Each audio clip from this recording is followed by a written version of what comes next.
Good morning, everyone. Today is Tuesday, August 12th. We are here in the Commission chambers for our regularly scheduled BOCC meeting. First up, we do have our invocation / moment of silence. So if you'll all please join me and take a few moments.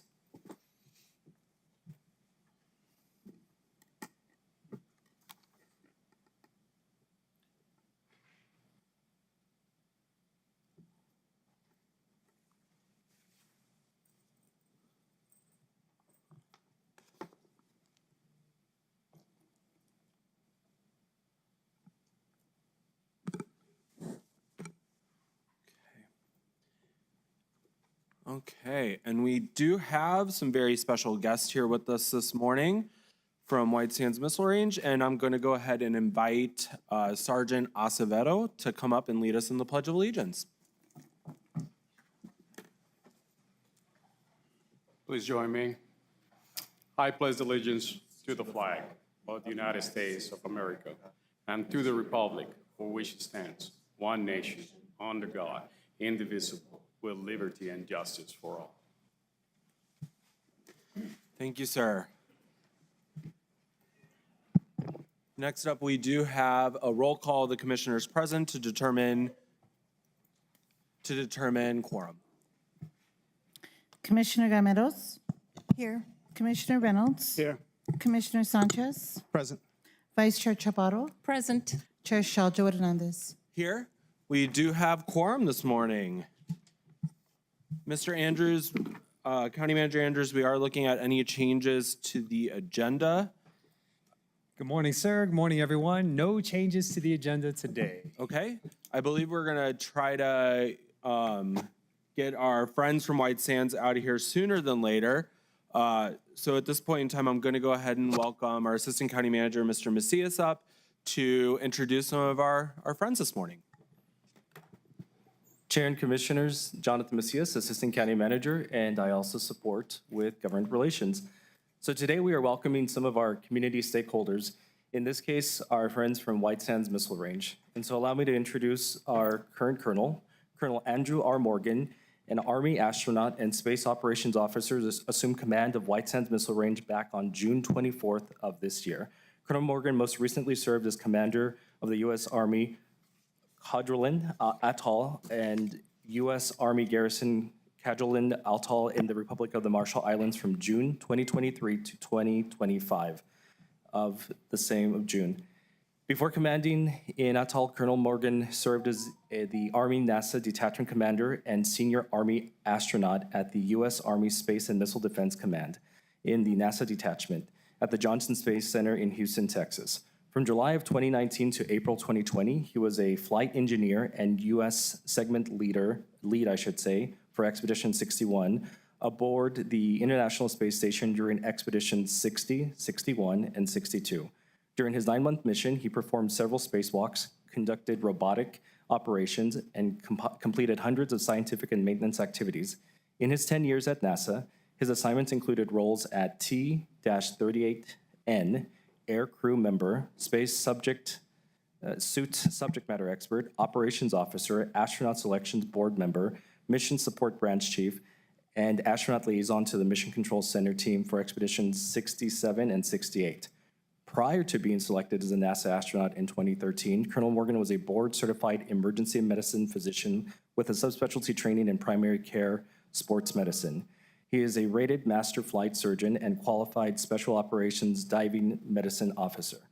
His previous assignments included service as a staff emergency surgeon, emergency physician, a special mission unit medical team member, battalion surgeon for the 1st Battalion, 3rd Special Forces Group, Special Operations Task Force surgeon under Operation Enduring Freedom, and brigade surgeon medical troop commander in a special mission unit.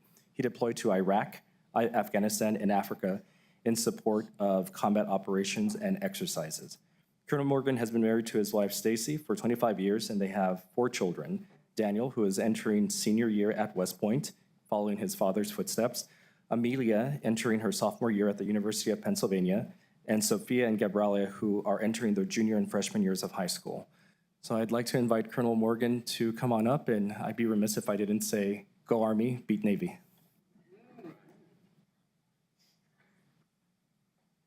Thank you for that kind introduction, Chair and Commissioners. It is our great honor for Command Sergeant Major Acevedo and I to assume command 2 months ago of this great range, White Sands Missile Range, which enjoys a special partnership with the community here, a partnership that goes back 80 years. This is the 80th anniversary year of the establishment of White Sands Proving Ground that we now know as White Sands Missile Range. And we have a two-pronged approach to our mission. First of all, we are mission-focused. The mission that we do at White Sands Missile Range is vital to our national security. It is in the critical path to the modernization of our military, and this community is tied to that. The other portion is that we are community-focused, and that the important partnership between both our civilian and our military neighbors that extends all the way south from El Paso through Las Cruces and north to all the way to Alamogordo and Holloman is critical to our vital mission there. Command Sergeant Major Acevedo and I both came from assignments immediately prior to this in different parts of the world, and we bring our experience in building strong relationships with our communities here, and we fully expect that we will be well integrated with this great community, with this great county, with the great state of New Mexico. Thank you. It is our honor to be with you here today. We look forward to a great partnership between White Sands Missile Range and this great county. Thank you so much.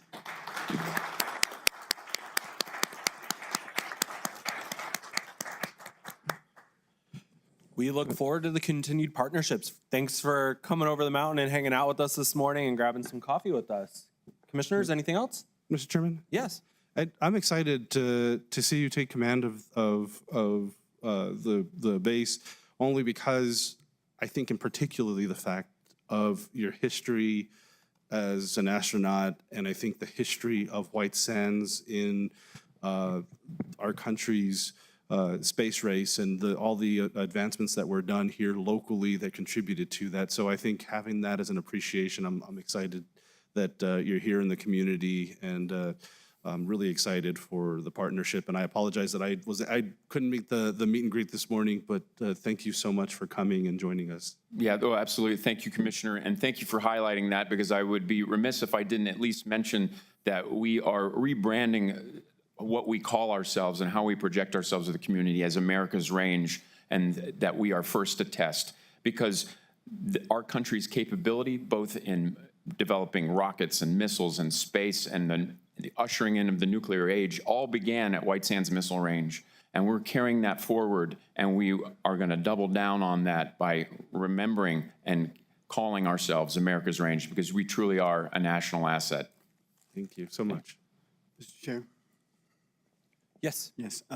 I'd like to point out, too, for those in the public who don't know, that White Sands Missile Range and Fort Bliss together represent 25% of the land mass that the Army owns worldwide. And so the partnership that we've had is long-lasting.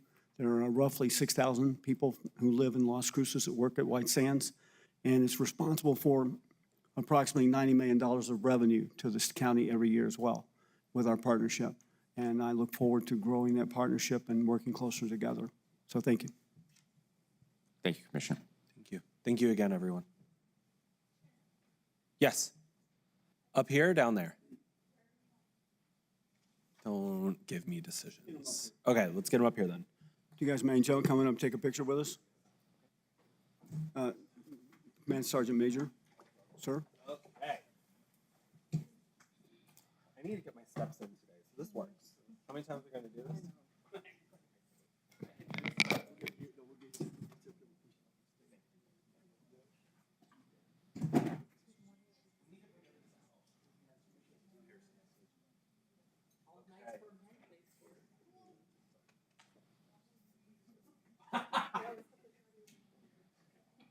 The shorty is so important.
Thank you.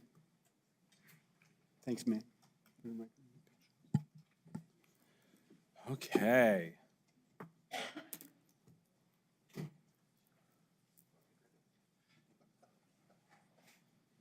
Next up, we do have our consent agenda this morning, where the board will be asked to approve by one motion items number 1 through 6, which are deemed regularly routine business. Commissioners, do we have a motion?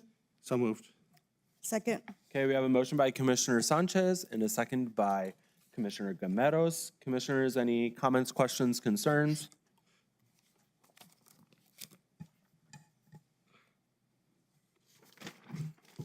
Seeing none. Brandy, roll call vote for the consent, please. Commissioner Gameros? Yes. Commissioner Reynolds? Yes. Commissioner Sanchez? Yes. Vice Chair Chaparro? Yes. Chair Shaljo Hernandez. Yes. Motion carries, consent agenda is approved. Brandy, if you can go ahead with those resolution numbers. There are no resolutions in the consent agenda today. Okie dokie. That was easy. Next up, we do have employee recognition, where the commission will recognize Doña County employees for their years of service to Doña County. And we do have our Assistant County Manager, Ms. Weir, here. Your mic.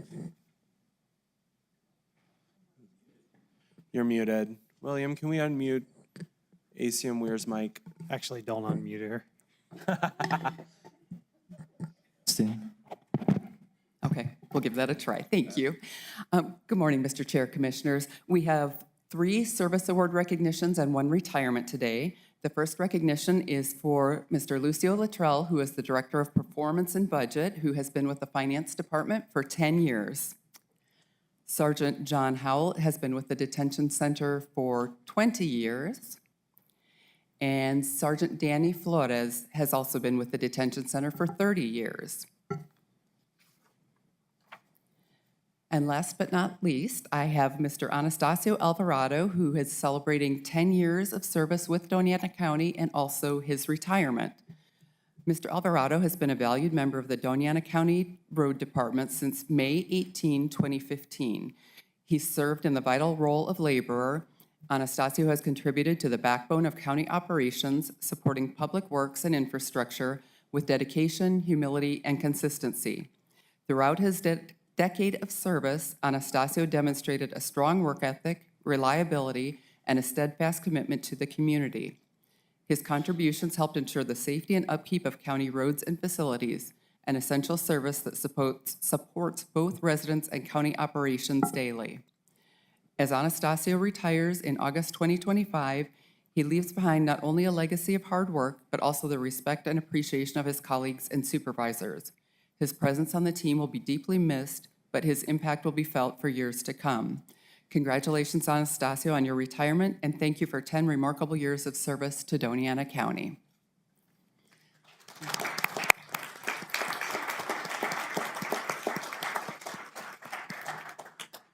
Thank you, Ms. Weir. And it looks like next up, we do have employee special recognition from the Human Resources Department, who will be presenting the Employee of the Month and Special Recognition Awards to honor outstanding Doña County employees. Welcome. Good morning. Good morning. Christina Holman with Human Resources. I would like to take a moment to thank everyone that participated and nominated fellow employees for the Employee of the Month Awards and the Special Recognition Award for July of 2025. The following employees were nominated: Gilbert Armendariz from Fire Rescue, Cindy Beakley from Engineering Roads, Bernadine Caparelli from Clerks, Josh Corrales from Facilities and Services, Martine Espana from Facilities and Services, Patty Evans from Facility and Services, Claudia Mares, Health and Human Services, Haley Mendez from County Manager, Medea Rascon from Utilities, Cayenne Sherman from the Clerks, and Miranda Wood from Human Resources. The following employees have been selected. We're going to start with Bernadine Caparelli. I would like for her to come on up. She was selected for Employee of the Month for External Customer Service.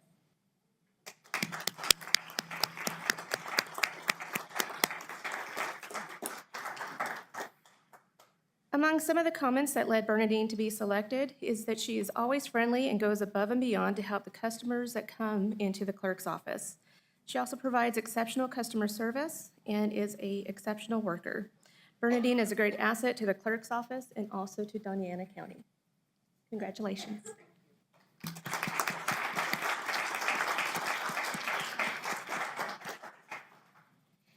And the second that was selected was Cindy Beakley. Cindy with us today? Yes.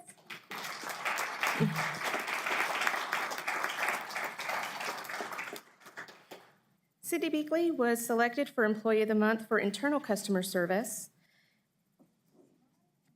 Congratulations, Cindy.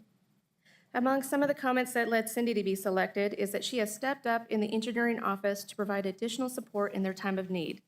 Cindy goes above and beyond to ensure that the department meets deadlines and also obligations. Cindy provides exceptional customer service. Thank you, Cindy.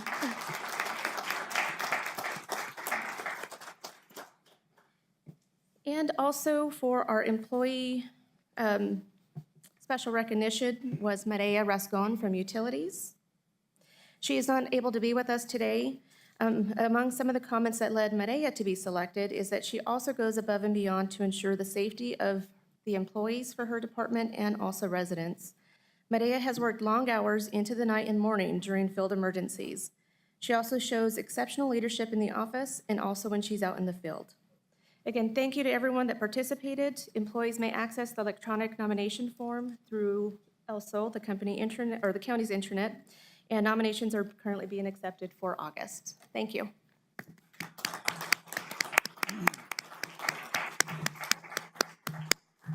Mr. Chair?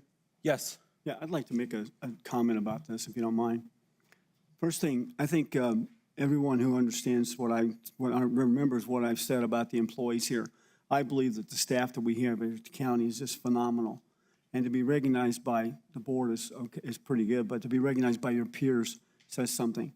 And I think this is a great, great program that has been instituted for the county so that everyone has an opportunity to provide input and selection of the people that serve the county.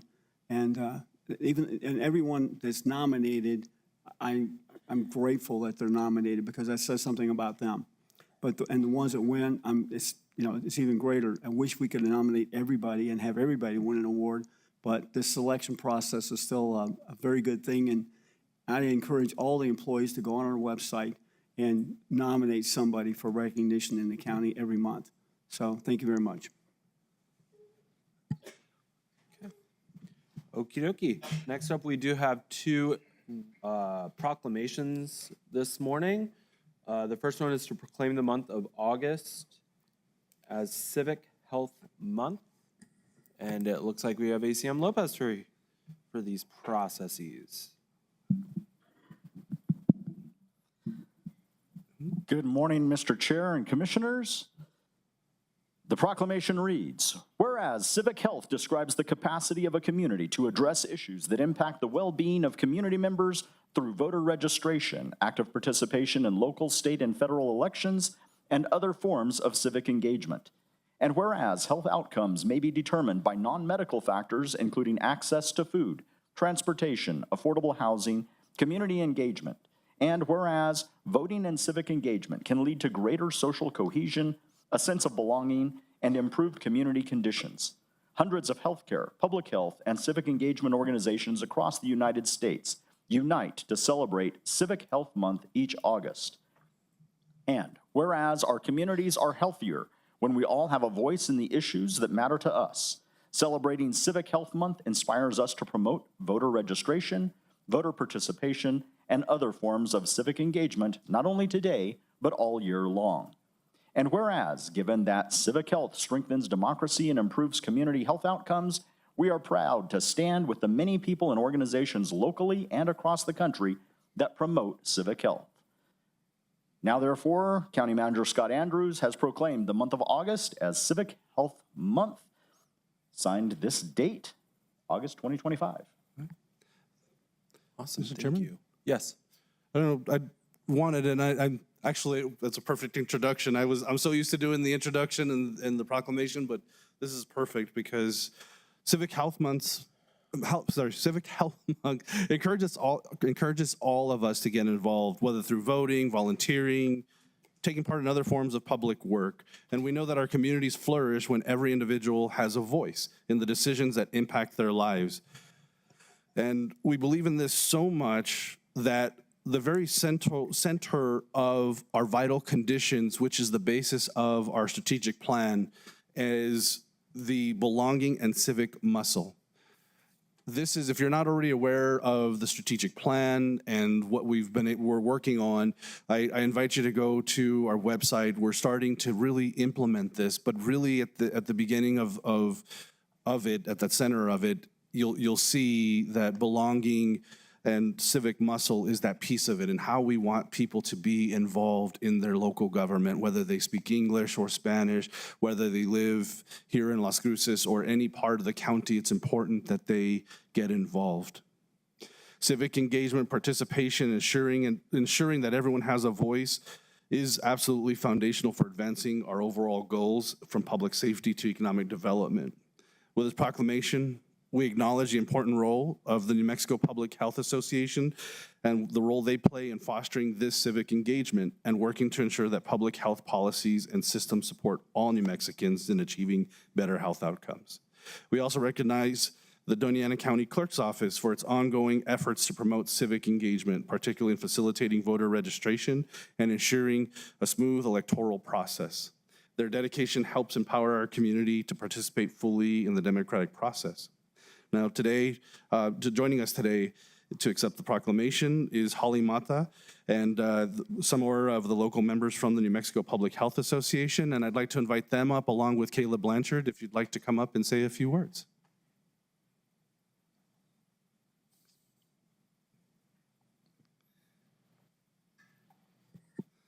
Good morning. Good morning, everyone. We just want to first and foremost say thank you so much for acknowledging and supporting Civic Health Month. As you eloquently said, everyone deserves a voice in the issues that impact them and their communities, and this proclamation is a testament to those efforts, so thank you so much. Thank you. Thank you for joining us this morning. Nobody else wants to say anything? Thank you. Photo. I think this is a great step to maybe move towards a statewide recognition of the importance of civic health. And I think in New Mexico, the South is kind of taking a lead. And so hopefully we can bring it up north and have the whole state jump on the incredible strategic plan and concepts we're trying to drive home. Awesome. Thank you. All right, come on over here.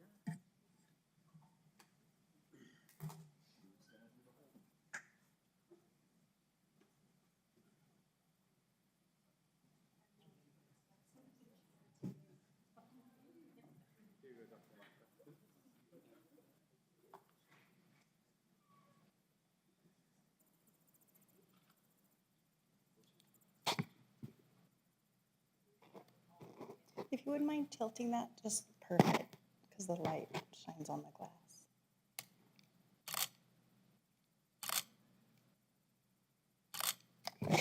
Thank you so much. Good smiles by everybody.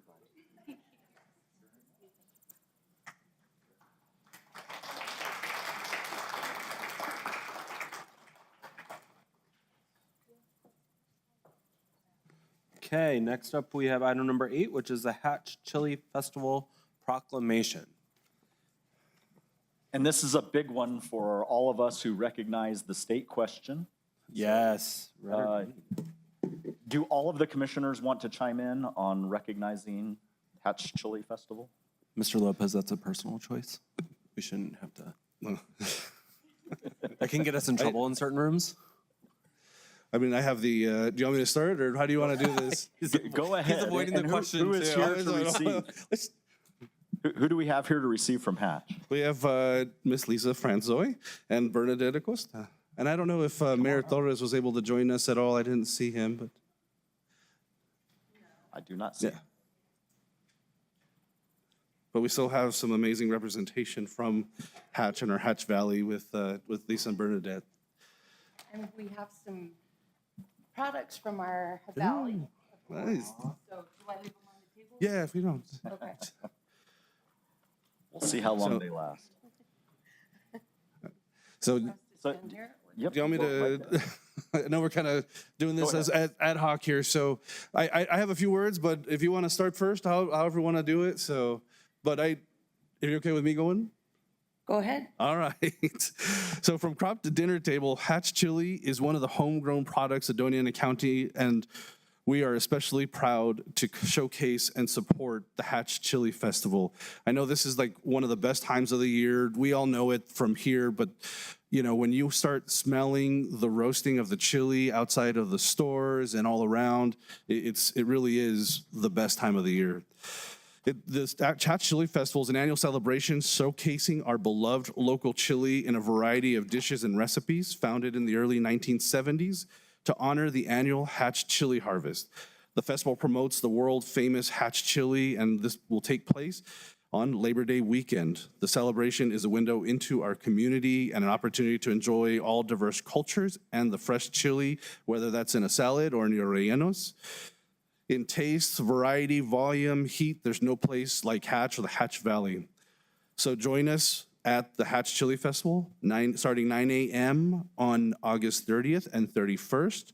And to find out more information, you can get that at hatchchilifestival.org. And so with that, I'll turn it over to you all. Well, we truly thank you for your support and support of the Hatch Chili Festival. And we are proud of the Chili Festival. We feel like it's made a big impact in our area, but also Las Cruces, Deming, and Tier C, a good economic impact, as well as the state of New Mexico. We were the one that first started the Chili Festival and got everybody in love with chili, addicted to chili, and we have seen that this has grown throughout the state of New Mexico. So we're really happy to be here. We're really happy that you did this proclamation. And I would like to introduce this lady, Bernadette Holguin. She is our Chili Festival president. Bernadette Acosta, I'm sorry. I'm also on the committee, but I'm the Economic Development Coordinator for Hatch, as well as the Library Director. So it's a pleasure working with Bernadette in putting on this festival. Thank you. Yes, we've been working hard. It seems like we finish one and just breathe a little bit and then start working on another one. But it's a long tradition that we don't want to give up. And we can see flattery, by copying is flattery, right? And so we have other states, even cities in the state of New Mexico that copy our Hatch Chili Festival, but we are the original. We want to invite everybody to come out to the Hatch Valley. The restaurants are getting ready. They're all excited. We just had our royalty contest. We have some beautiful young ladies representing the Hatch Valley, and we're excited. We have entertainment lined up. We have a parade lined up. We have chili. We are ready for you guys. So we hope to see you all there. All right, don't go anywhere. We'll read the proclamation. Mr. Chair, members of the board, the proclamation reads, "The Hatch Chili Festival is an iconic celebration of the legendary Hatch chili pepper in New Mexico. And whereas the village of Hatch is eagerly preparing to host its 53rd Hatch Chili Festival, an annual harvest event that has grown into a world-famous celebration that coincides with Labor Day weekend, Saturday, August 30th, and Sunday, August 31st. And whereas, known as the world's chili capital of the world, Hatch is expected to draw more than 40,000 visitors from around the world. When they arrive, they will savor a wide variety of delicacies based upon, paired with, or garnished with green and red chili, while being surrounded with the irresistible scent of roasting chili, the nation's first official state aroma. And whereas, while attracting tens of thousands of visitors and having a significant economic impact on the region, this festival's core appeal is its community roots and the people who make it all come to fruition. And whereas, the festival was established in 1971 when a small group of local growers gathered to roast chili for neighbors and the community's consumption in mid-harvest season. It is now known throughout the country and the world as it features the best tasting chili. And whereas we encourage anyone who likes to have fun, enjoys festivals, or cares about their taste buds not missing out on these unique flavors to visit the Hatch Valley and enjoy the many attractions this region offers. Now, County Manager Scott Andrews has proclaimed the last weekend of August as the Hatch Chili Festival Weekend, proudly proclaimed this date of August 2025. And I would like to say County Manager Andrews is a true aficionado of chili. And he's kind of changed up the state question. It's not red or green, it's red and green, either one all the time. I do not discriminate. I will gladly be a judge for anything you need. And Mr. Lopez, I just want to say, and I know you'll appreciate this, County Manager Andrews.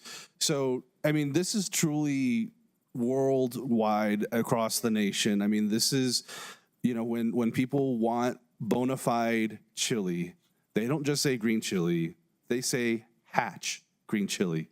So Hatch has become synonymous with the best chili in the world. I think it's our signature crop for the state of New Mexico. If you ask me, that's my opinion.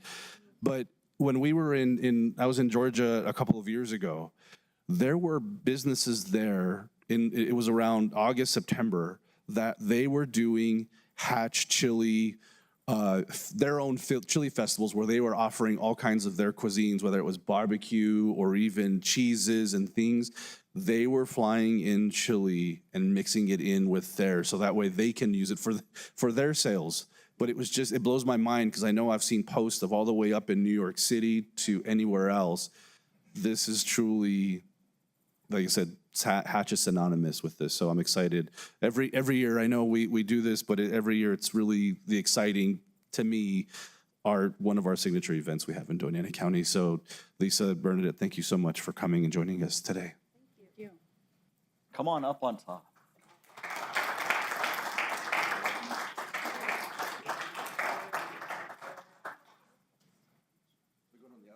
Yeah, we're going on the outside. Oh, that's fine. Come on, Gloria. We'll do the outside. Come on, shorties. I can be really short. Am I taller than you? Yeah, we gotta get some shorts. Thank you so much for coming. Thank you. You gotta be part of the committee, but I can get you a shirt. I can get you a shirt. Thank you so much. Thank you. Thank you for coming. Thank you. I don't know. It's probably in the middle.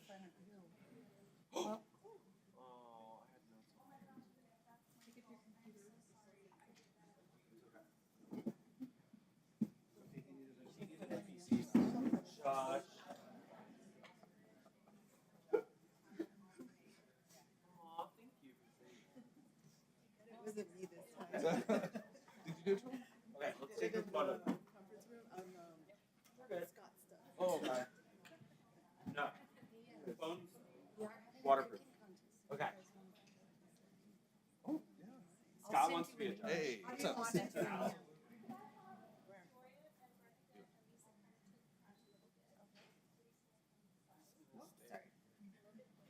I'm going to be a wallflower from now on.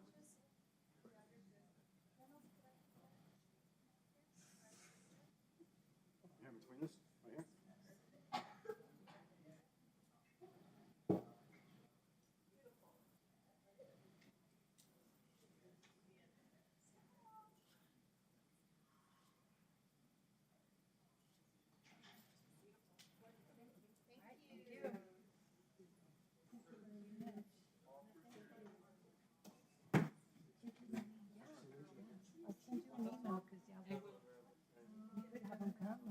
between us, right here.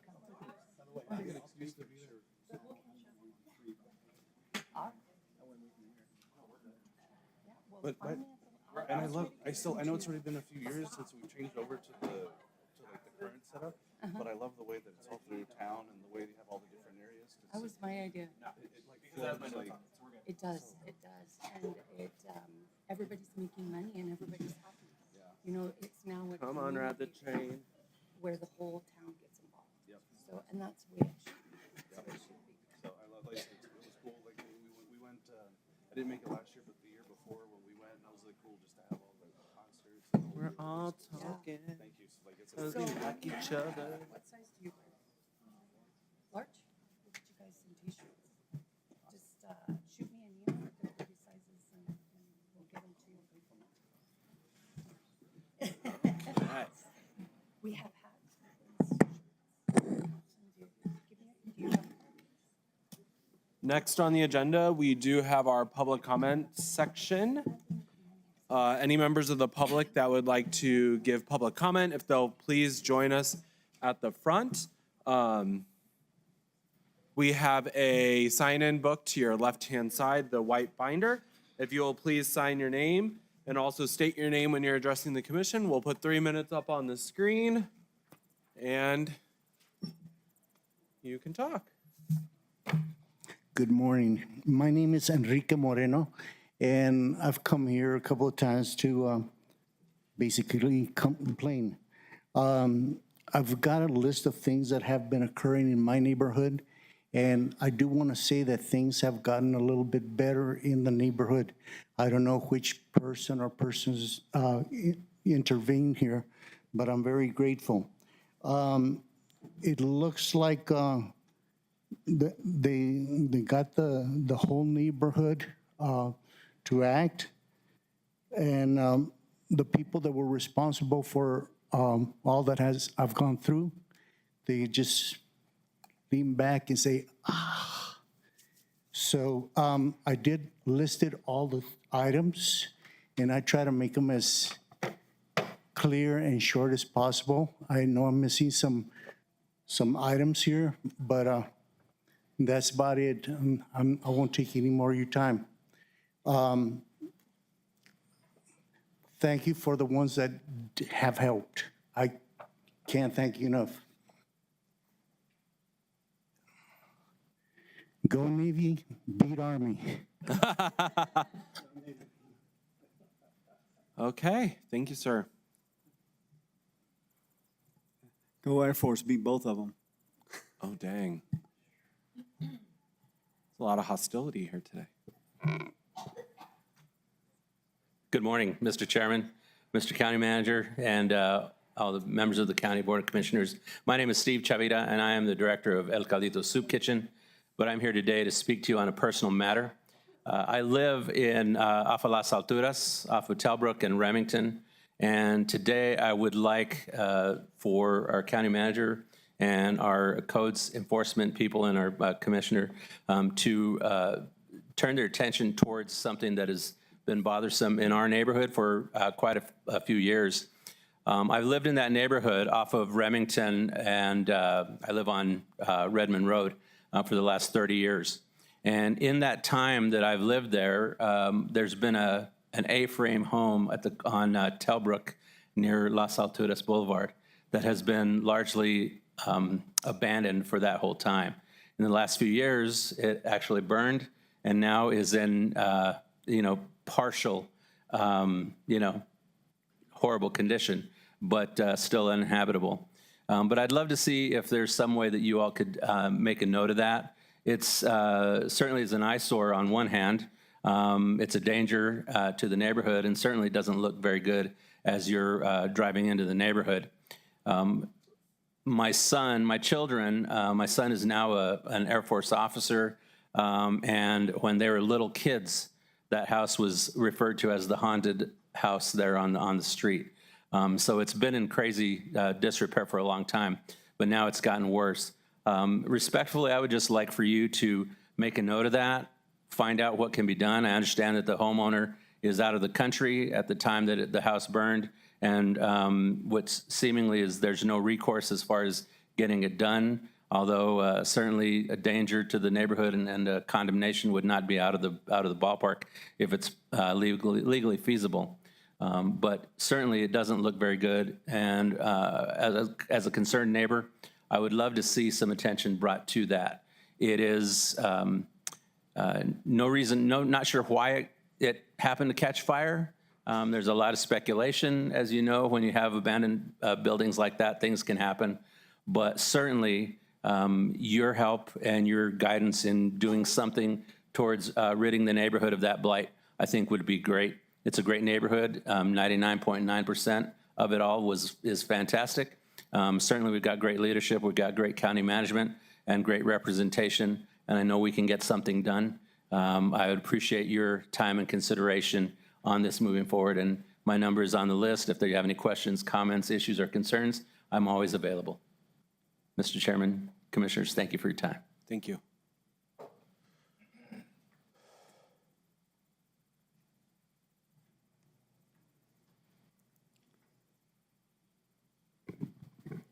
Good morning, Commissioners. My name is Michael Simmons, District 1. I need to give thanks to County Manager since we have been exercising our civil health here for a while. The only thing I really have planned is that Commissioner Reynolds correctly called me out, that I called him Mr. Reynolds. I apologize for that. It was unintentional, but I own that mistake. So, Commissioner Reynolds, thank you for the correction. And with that, I hope you all have a great day. Thank you. Any more public comment?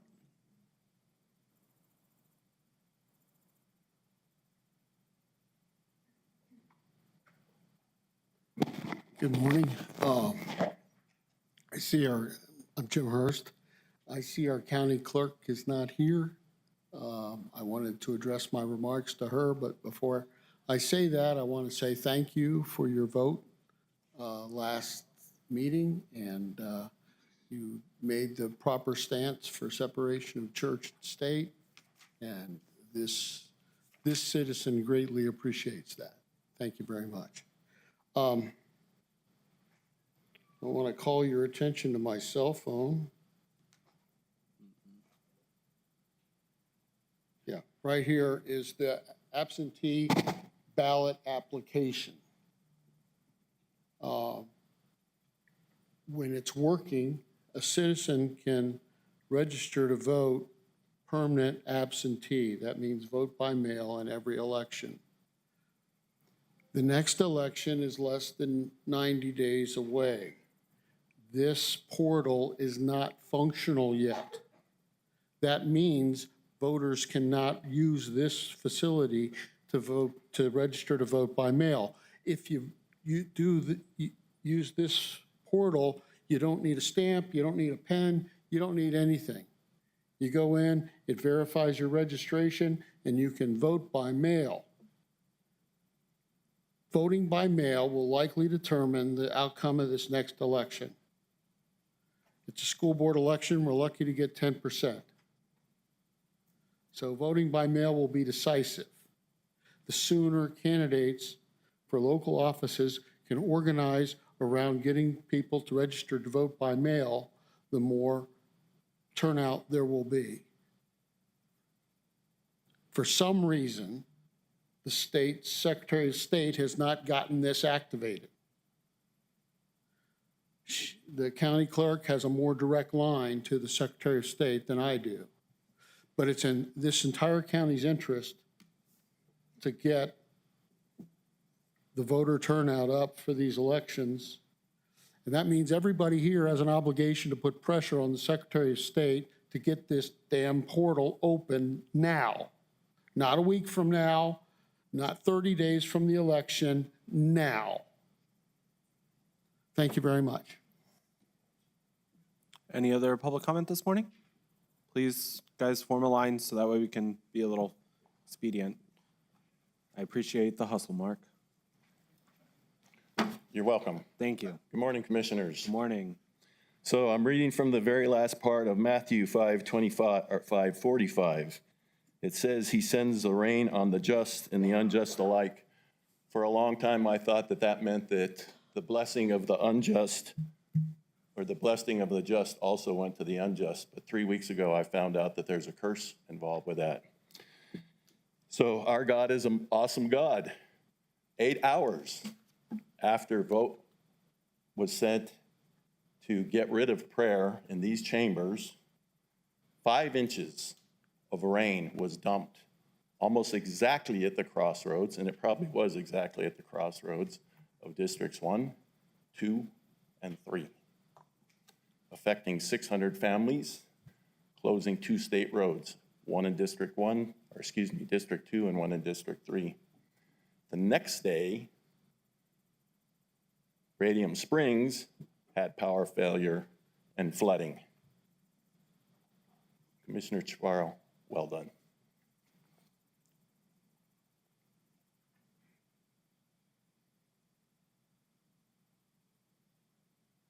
Any other public comment?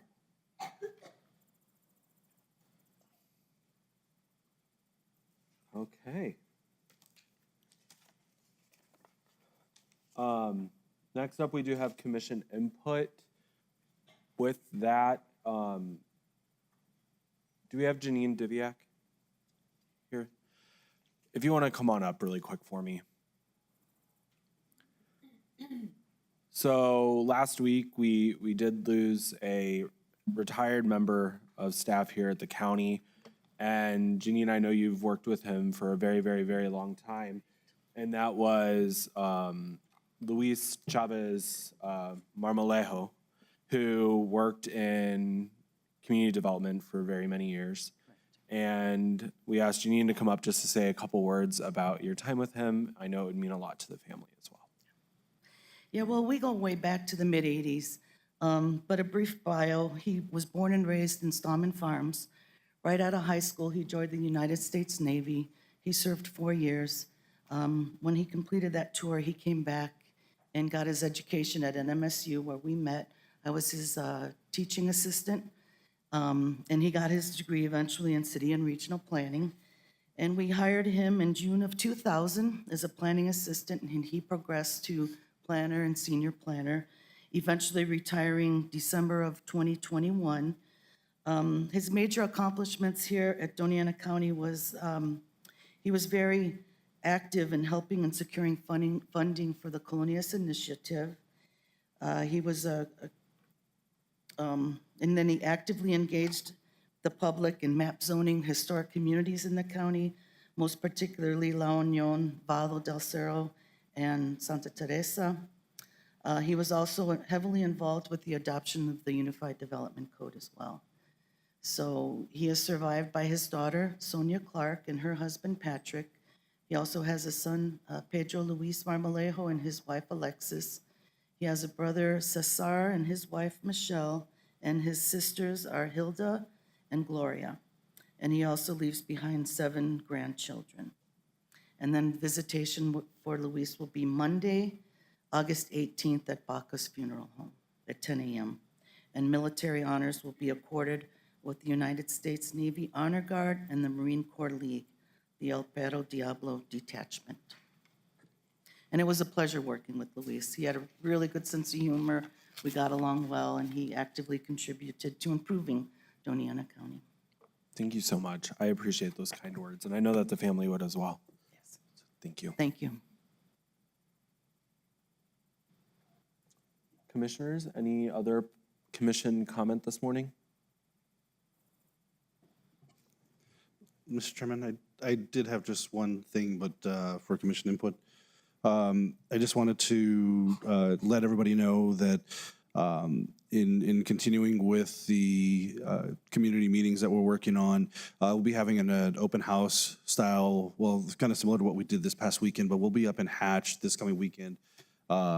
Saturday morning, August 16th, 9 a.m. We're going to be setting up at the Village Market, just having a table, just trying to engage the community with any issues they may have with Doña County that we can help support or try to work on, as well as trying to get input and maybe have an opportunity to discuss the GO bond with the members of the community. So again, we'll be there and in the Village of Hatch, August 16th, that's Saturday at the Village Market, 9 a.m.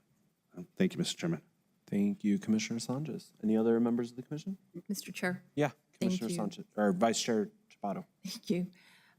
Just wanted to thank very much our staff.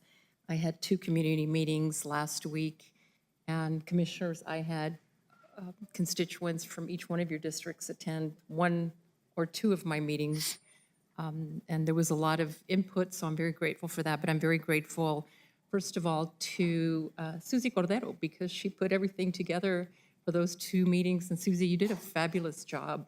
Everything flowed very well.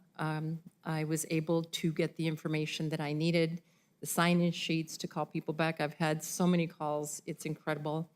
And then all the staff that attended, I'm very grateful for your input and the information that you were able to share with our constituents. That's very important that we keep them informed.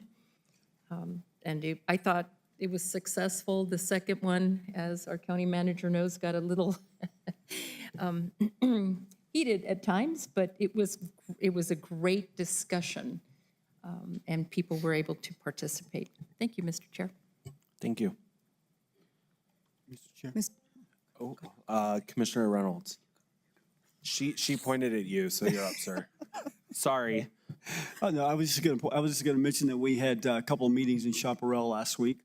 Well, one last week and one this week.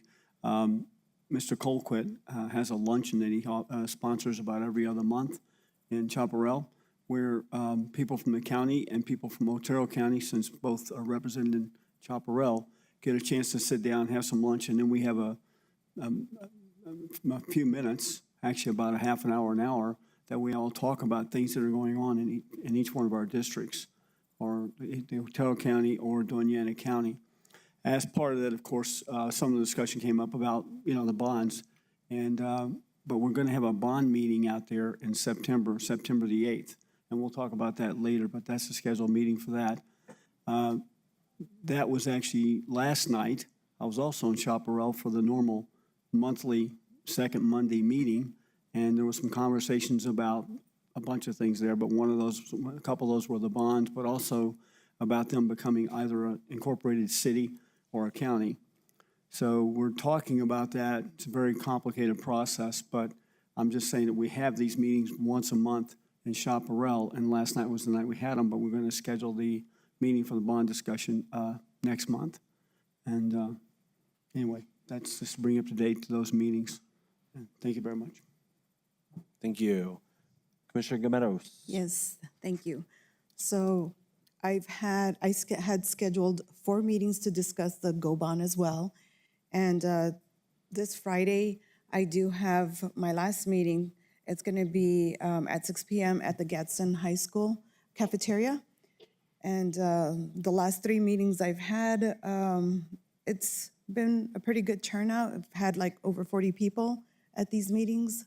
I'd like to thank Empowerment Congress. They've really helped to get the people out there to these meetings, so I do appreciate that and their help. And so I hope to see all the other people out there who haven't gone to my meetings in my district to be there on Friday to discuss the GO bond. Thank you. Thank you. Vice Chair, you wanted to say something? Yes, one last thing. Commissioner Reynolds, thank you for having these meetings with you and I. It was very helpful. The flow was great. The teamwork with you was very, very good. And I appreciate the opportunity to having joint meetings. I think it's important that our constituents hear from 2 commissioners at a time. So thanks for that work with you. Commissioner Chaparro, thank you I agree with you. I think that the meeting, having the 2 of us there, showed the right representation from the county. That was a serious issue for both of us. And I also thought that we did a great job as a team addressing working in both meetings. And it helped that the people that we were speaking to about what we're trying to accomplish with these bonds actually knew that there was some commitment from both, or at least 2 members of the board, to try to get it right.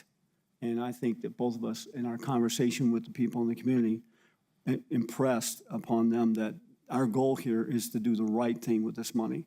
It's not just to have the money, but to make sure that we focus our effort in spending this money for benefit of everyone in the community throughout the whole county and not just specific sections.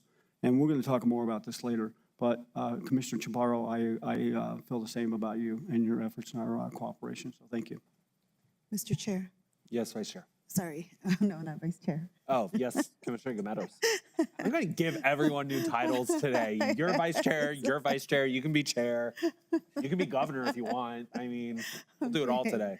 Well, I forgot to, the most important thing as well. I do want to thank staff. I want to thank Stephen for being at my meetings and helping me out. It was great working with him and Rosie Navidad from Insight. I think we had a great dynamic play out, and the same with Jonathan last night. So, we're tired today. It was a long night. And I want to thank him too, because he worked with Rosie as well. And, both ACMs and Rosie really helped me out with my meetings, these last 3 meetings I had. And I know this Friday we're going to, do well as well again as a meeting. And staff that showed up too. I really do appreciate staff. Deb, she was there at my first meeting. So, it's wonderful to have the support that I've had for these meetings, my first meetings in the county. So I really do appreciate everybody that's helped me out. Thank you. And Scott for being there too, first meeting. Thanks. Mr. Chair, I forgot one more thing. Yes, Thank you. Commissioner. Yes. If there's any other commissioner would like for me to join them at their meetings, if I'm available, I'm happy to do so. Okay. Okay. So, I just wanted to go over kind of just where to find these meetings since we're talking about them a lot. If you go onto donianacounty.org or doniana.gov, you can definitely hit the Go Bond portion of the website. And on there, if you hit the Get Involved, I see Mr. Macias is going to pull it up. It actually does have a list of all of our community meetings that we are doing. It's right there. It's very beautiful. And if you hit, Get Involved. Oh my God, he's a pro. And on this list, we have all of our meetings that we're doing in the community. So as you can see for District 1, I have 3 of them starting next week. District 2 has 2 more coming up, or has 1 more coming up. And then District 5 has 1 coming up in the near future as well. But this is going to be the community calendar. It'll be updated as things change. But this is going to be the hub for any of those important dates, locations, and information. And like Vice Chair Chapato said, if you are unable to make one and you're close by another one, please do join that meeting. If it's outside of your district and you're on your way home from work or whatever that situation might be, please do. Once again, this is a great hub for information on the Go Bond, and I'm sure we'll hear more about it here in a little bit as well. But I just wanted to point that out since we're all talking about our community meetings. That is exactly where those are going to be located. Besides that, I think that's really it for commission input. Okay, moving on. We do have our county elected officials input. If any county elected official would like to give input this morning, please join us. Madam Assessor, welcome.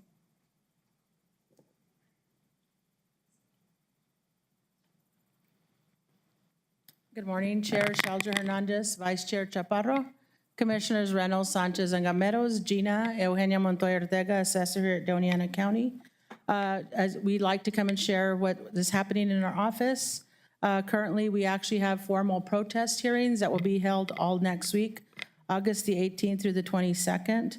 What this is when our customers actually had issues with the values of their property, as every taxpayer is eligible to protest if they do not agree with the value that we have set.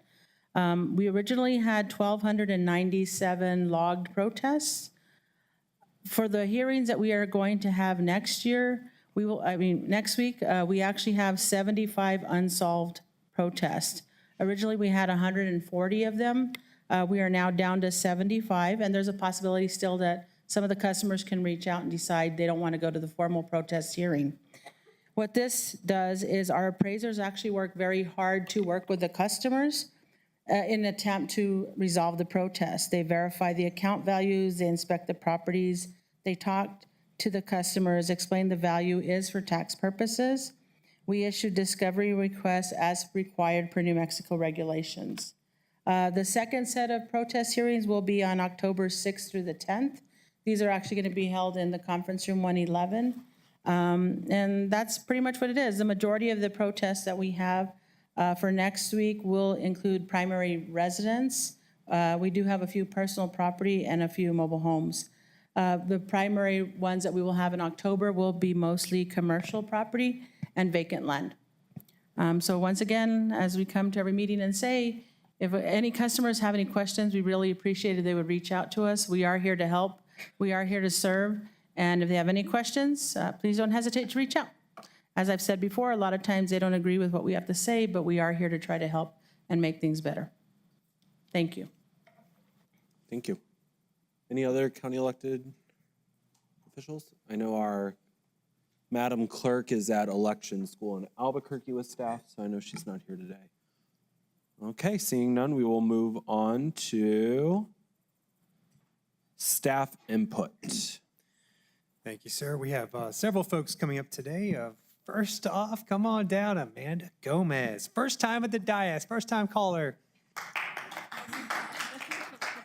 Thought I'd lighten the mood for you there, Amanda. You're welcome. Good morning, Chair, Vice Chair, and Commissioners. Amanda Gomez, Department Manager overseeing the Digital Communication Division, the team that created the Doña Ana Dash community reports. These reports give a quick, clear view of what's happening throughout the county departments, keeping both our teams and the public informed and connected. We're able to promote transparency, celebrate success, and share how we're improving infrastructure, highlight the ways we support our residents, and recognize the incredible work of our staff. I also want to take a moment to introduce Joseph Vargas, our talented lead multimedia coordinator. He is the creative force behind the design of the report and the roadrunner you'll see featured.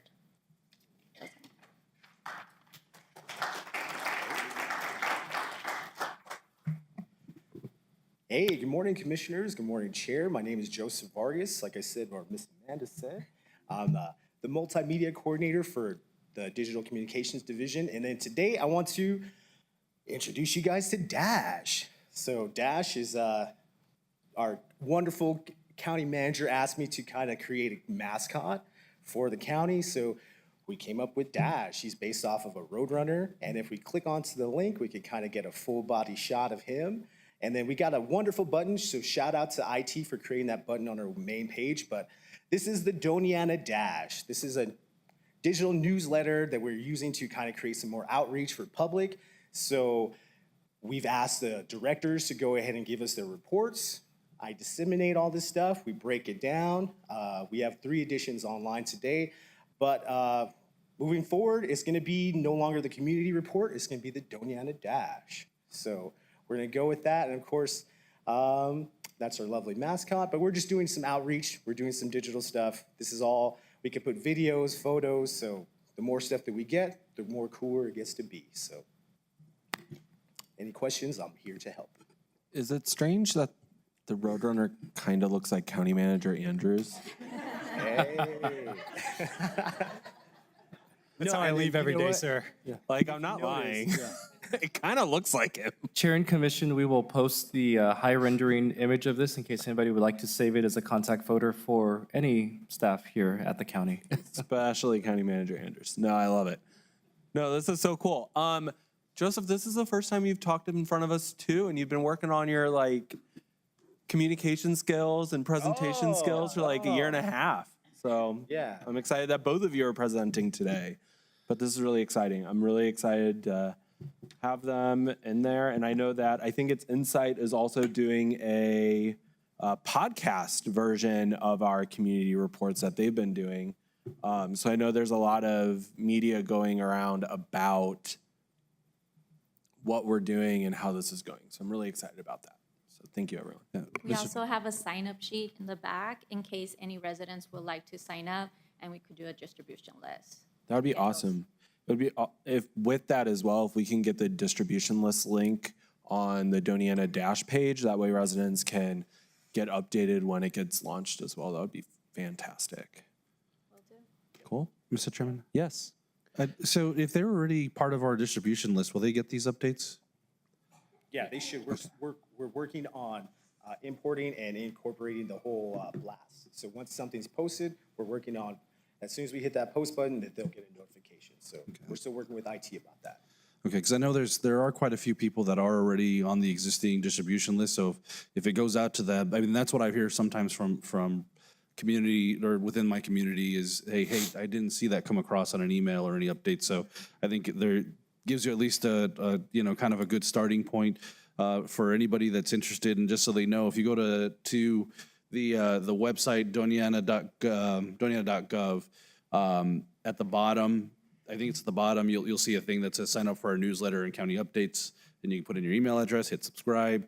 But I just happen to be looking at the first Doña, the Doña Dash, and I love it because it lists out not just what some of the amazing things that are going on here. Actually, if you go back one, that was there you go, the bottom one. This one? The Doña Dash at the bottom. That's the one that I was looking at. So that what I love about it, right? It talks about, in this case where we had Ozzy from the El Paso Locos come out and work and partner with the youth in Chaparral. It talks about some of the different programs that are going on. And if you keep going to the bottom, the really cool thing, and I think we just talked about community meetings, it will talk about all of the events that we have going on, community meetings, HHS classes. So I really love this and having the updates so that we can really try to get people in the know of what's coming, what's going on, and how they can participate. So thank you so much for doing this. No worries, thank you. Thank you. Mr. Chair. Yes, Vice Chair. Thank you. Thank you both. I think you're doing a good job, and I love this. Question for you, though. When do we expect the Spanish version? Isn't it already in? We actually have a surprise we're working on here. We're not quite ready to announce. I see you itching to jump in, Stephen. Go ahead, sir. Mr. Chair, Madam Vice Chair, we've identified that we need to really move towards Spanish. And so we've already, County Manager Andrews has already authorized transfer of one of the vacant positions from the detention center to create a Spanish language public information officer position, because we don't want to just translate content. We want to have original Spanish language content. We think that's only fair and appropriate for our constituents. And so we are in that process right now with Human Resources to get that position up and ready to be filled. Fabulous. I'd like to see our Facebook communication in Spanish as well. I know that Ms. Skipper does her presentations on Facebook, her posts, but to have them in Spanish as well, I think would be so impactful. And also on the WhatsApp link, because that's how people are reaching out to me, and I had to download the WhatsApp on my phone. So thank you both. Thank you. And Mr. Chairman, if I might add, Vice Chair Chaparro, one of the things that I think that our social media team has done an excellent job of, when we look at the updates that have been going out in Vado, I think we've seen both updates in English and in Spanish, and if any of the recordings are in English, they have the Spanish subtitle. So I concur with your, kind of that push to make sure we're being inclusive of our community, but really appreciate the support that the staff has already been doing with that, so thank you. Awesome. Thank you. Thank you. Thank both of you. Denise is making her way up to the front now, and Amanda, Joseph, just want to thank you all and the entire communications team. I appreciate you guys entertaining my wacky ideas all the time, and thank you for bringing this to life. Good morning, Commissioners. Denise Carter with Economic Development. Billy, it's actually the video. So I have the pleasure of showcasing the video of our visit to Juarez. Thank you very much for all of the support and your willingness.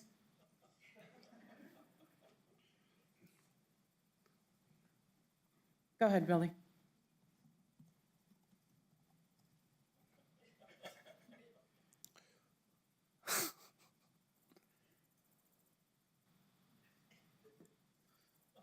Oh my gosh.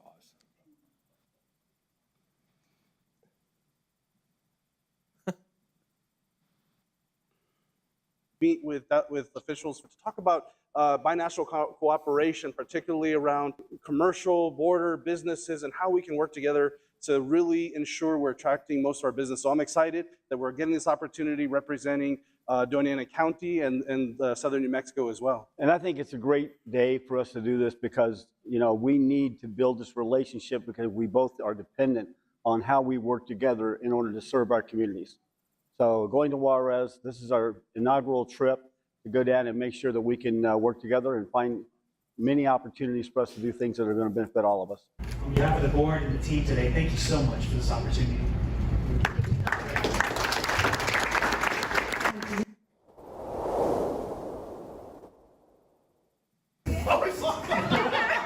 Let's not watch that again. I have received a lot of positive feedback from our binational colleagues, a lot of comments and a lot of thank yous. And there are thank you cards being circulated. If you all can please sign, and I'll make sure to deliver. You got it. Thank you very much. Thank you, Denise. Mr. Lopez, you're next up, sir. Good morning, Mr. Chair, Commissioners. Stephen Lopez, Assistant County Manager. Three things to update you on. The first is on our fire chief position. The hiring committee is working now. They started their work last week. Just wanted to let you know kind of an overview of who's on the hiring committee and what's coming up on the process. We do have a fire supervisor from County Fire. We have a union member and we have a volunteer. And then from outside the department, we have a fire chief from the area. We have a director from another county department, and we have a community leader from outside of Doña County. They are this week working on revising the job description. They've already found areas that definitely were in need of update and improvement. And as soon as that is approved, hopefully by the end of this week, we will be ready to get that posted and actively start recruiting.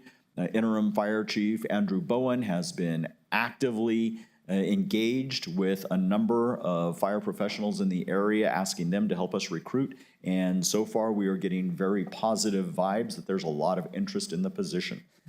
So we hope to have more updates on that as the position moves forward. Second, related to fire, is that as we mentioned earlier, the fire department has hired an outside consultant. It is Emergency Services Consulting International. They are a branch of the International Association of Fire Chiefs, and they started their work yesterday with the review of the county fire department. They are going to give us three things as a result of that. The first is an agency evaluation. That's a comprehensive review of the core business practices, staffing, deployment, and performance compared to national best practices. The second thing they're going to give us is standards of coverage. That's going to be based on the NFPA, an analysis of the service demand, resource distribution, and effective response force capabilities. And the third is a community risk assessment, which will be a detailed evaluation of community hazards, vulnerabilities, and risk profiles in order to guide future fire rescue resource alignment. So that work is underway.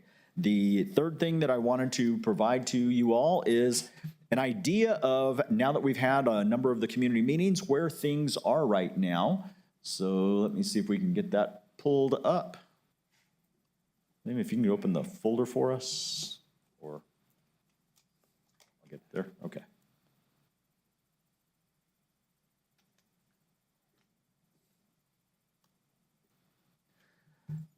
As those who have had community meetings already are aware, we've had some good engagement with our community partners, and we've learned quite a bit already, and with still more conversations to take place. We've been pointing out recently, starting with last Friday, people have been asking, well, why are we doing this? Why is the county interested in a GO bond? So we've reminded them that this is because they've asked. Our residents have told us over years, there's nothing to do. We need a safe place for our kids to play. Our facilities are in bad shape, and we need access to county services without having to come to Las Cruces. So we've pointed out, you all not only listened, but you planned, and you developed a strategic plan that has 7 vital conditions. Now, the first time we really started talking about this in one of the community meetings was Friday, and we heard that we need to explain this way better. Great feedback from people that thriving natural world, what does that mean? At a high level, we understand it if we work with it on a daily basis, but it's not always immediately obvious for people. So what we've started to do is try to frame the GO bond in which parts of the strategic plan are we really talking about making investments in. It's not everything. The money's not for every element of the strategic plan. It's for those areas that the board identified through the retreat that we haven't been able to necessarily make enough investments in, and a GO bond seems the appropriate way. So as we carved it out on the strategic plan, that's thriving natural world, reliable transportation, and belonging and civic muscle. I will say that Commissioner Gameros got people to show their muscles and poses on Friday. Okay, no, not really, but they did laugh when we asked them to pose. So just kind of a quick rundown. On the ones that are not under the GO bond, we've explained to people the county has already made substantial investments in these other areas. It's not that the county's ignoring them. They're still an important part of our strategic plan. They're just not part of the GO bond, because the GO bond, if we spread it across everything, there's not enough money for much of an impact. So on basic needs for health and safety, we've increased the number of deputies, and we've made substantial increases in fire rescue over the last few years, both with staff, increasing staffed stations, and fire-based EMS. On humane housing, Doña County has made probably the biggest investment of any other county in New Mexico. You all authorized the expenditure of $34 million just in the ERAP program. You also allocated $1 million for one housing corporation and $1.5 million for another housing corporation recently. Those are huge investments. And you just implemented the very first disaster housing program. Nobody else in New Mexico has done that for $500,000. So Doña County is not ignoring the need for housing. You've made investments there. That's just not what the GO bond itself is about, but we're going to continue to have conversations on housing. Right now, all of the housing effort has been centered through OEM, including the RFP that went out last year. Insight is actively helping us right now look for more grants and partnership opportunities. And as long as the board does not have any concerns about it, probably in about a month, Insight will have our first community charrette based on housing to bring people in and really start talking about where housing can go. But again, it's not part of the GO bond package. That's just part of, that's the one element of our strategic plan we don't have metrics for yet. And so we need to really get that community conversation going to develop those metrics. On meaningful work and wealth, we have a new economic development office, we have new LEDA opportunities, and we have some sector-specific efforts. For those of you who were around when we had the creative industries workshops over the last year, those went really well. And we've been removing barriers with things like electronic permitting, quicker inspections, and broadband in areas where people can work where they're at. So good investments. Again, this is one of those areas where more is still needed, but again, we've already got some good efforts underway there. Lifelong learning, this is one that the board identified, this isn't really the county's responsibility, but we do have an element to it. We've got some good partnerships going right now with Doña Community College, especially on water and wastewater, and we are hearing from constituents they need study spaces with computers in community. And that may be a really good opportunity for us to pivot how we have been utilizing our community centers. And they've also pointed out they need them open beyond 3 o'clock or 5 o'clock in the afternoon. If it's going to be impactful, it's got to be when students need to study. And so we'll talk a little bit more about how that element really hits the thriving natural world side really more than anything else. So here are the things that kind of fit within the GO bond framework of those three areas. Roads Initiative 4 and what will eventually be Roads Initiative 5 would fit within reliable transportation.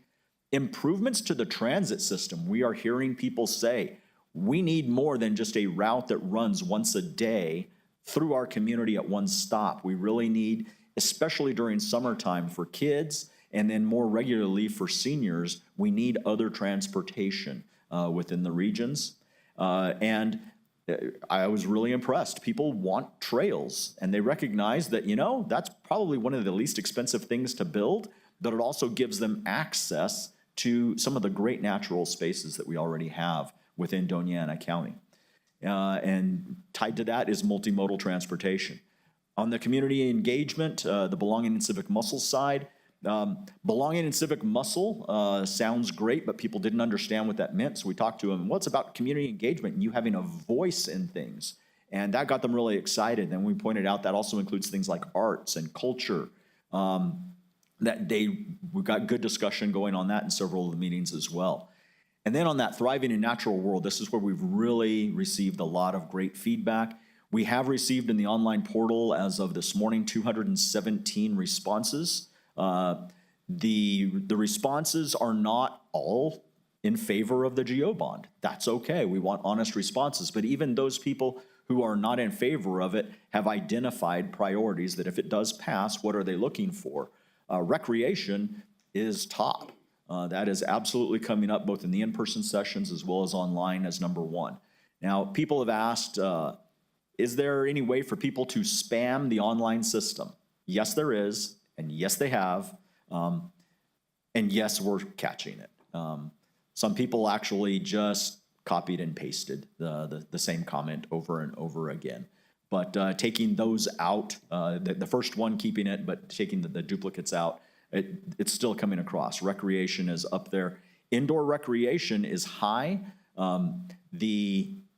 A north and south rec center are really popular, but they want more than a rec center, and we'll talk about that here in just a minute. And they also want more outdoor spaces or improvements to our outdoor fields. They want things like the ability to host tournaments that we used to have. And you all are aware, we've identified there may be a really great location up on the East Mesa in the Vice Chair's district for something like that to occur. I mentioned earlier, study spaces with computers, that really came up, and co-work spaces where somebody can rent a room for an hour and have a meeting with somebody because they don't really want that client coming into their house, but they work from home. Or be able to just rent a quiet room by themselves to do art, because they can't have that quiet space where they normally live. So those have been really popular.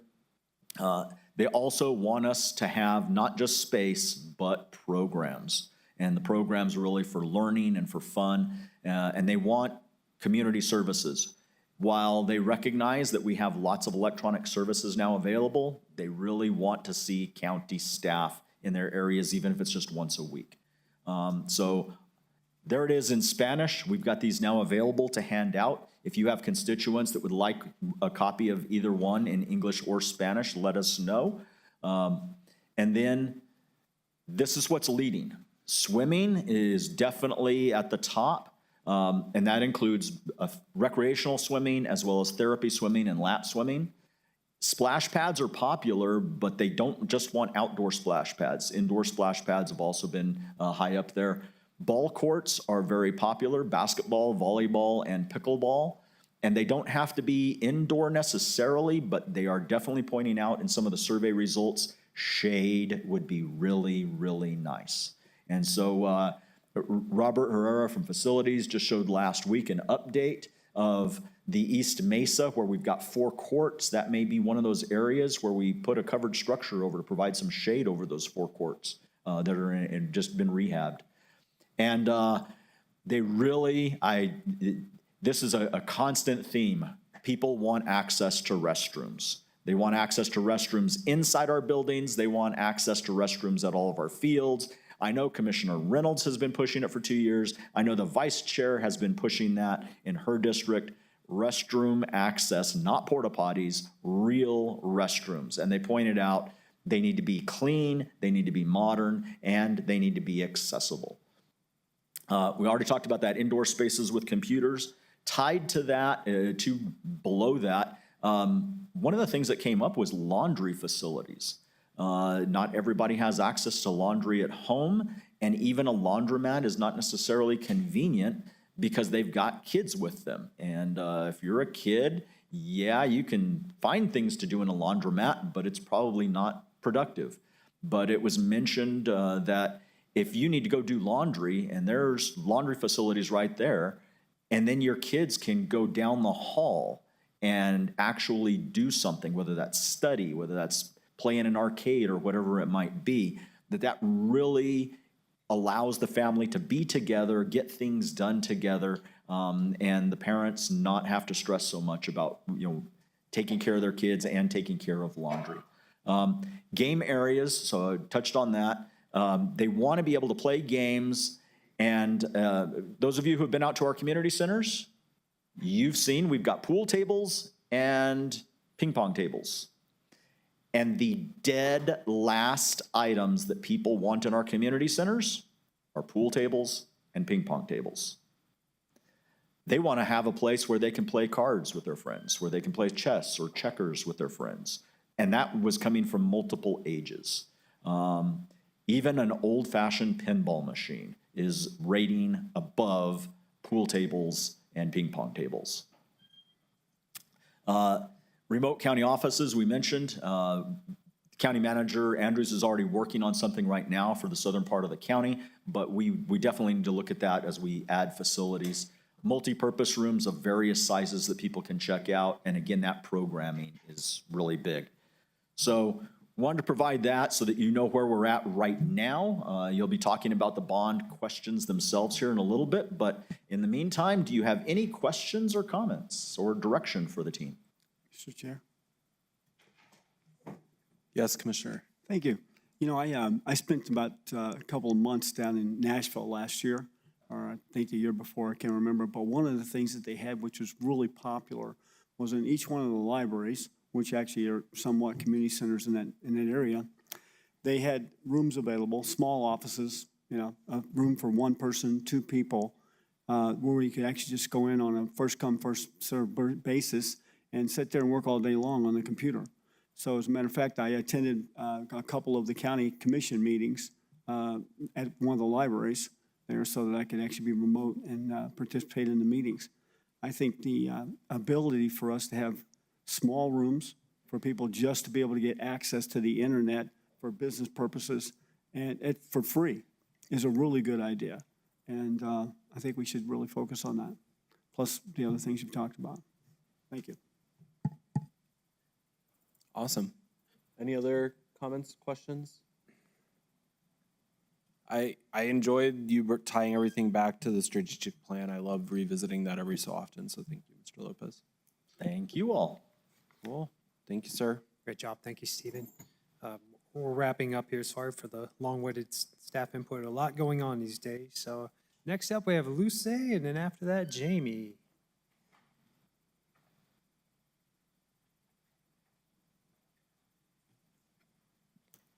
Good morning, Commissioners. Luce Morning. Rubio, Economic Development.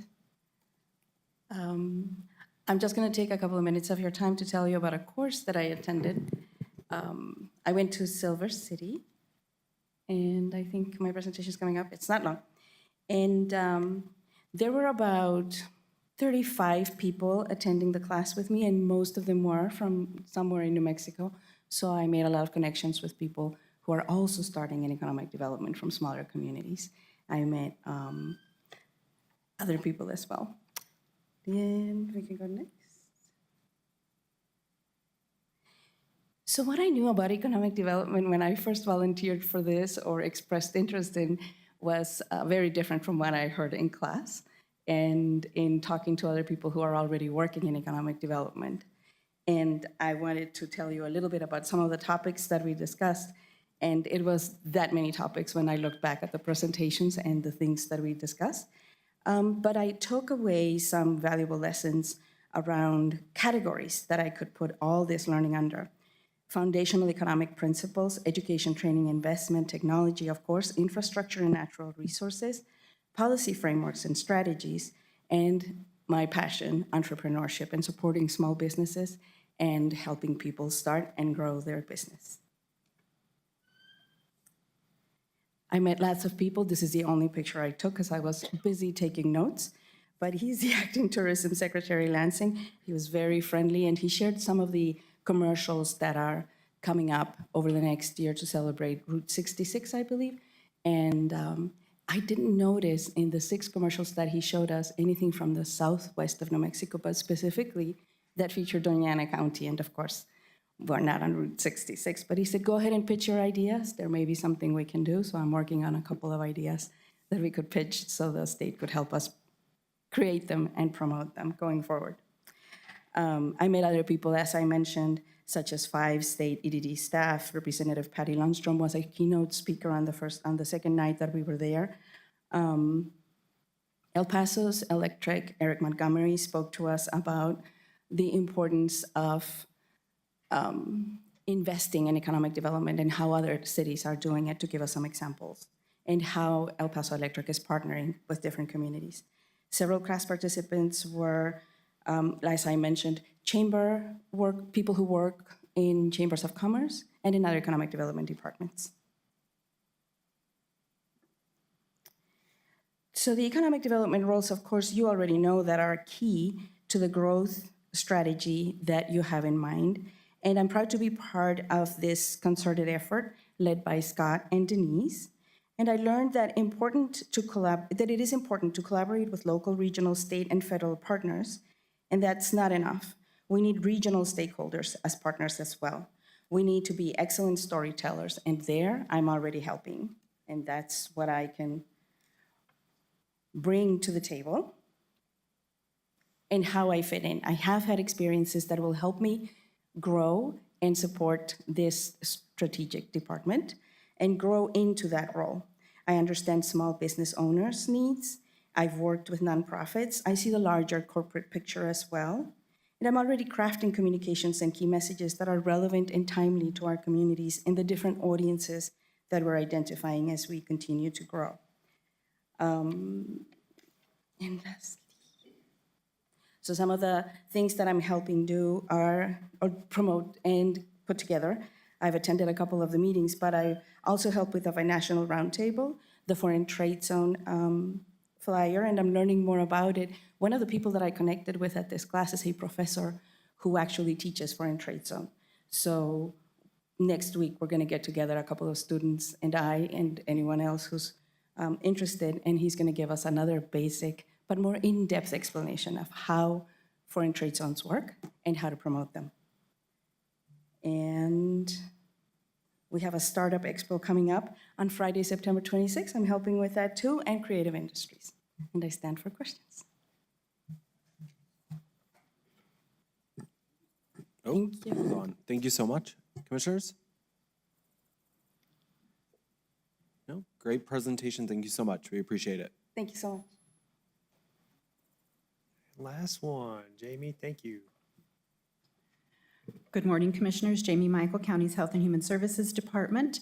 It has been a busy summer for everyone. At the last meeting, I shared with you the activities that our youth contractors provided over the last fiscal year.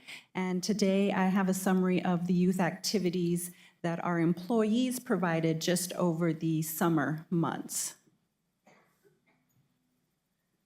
So the 2 employees that you see there are part of our health promotion team.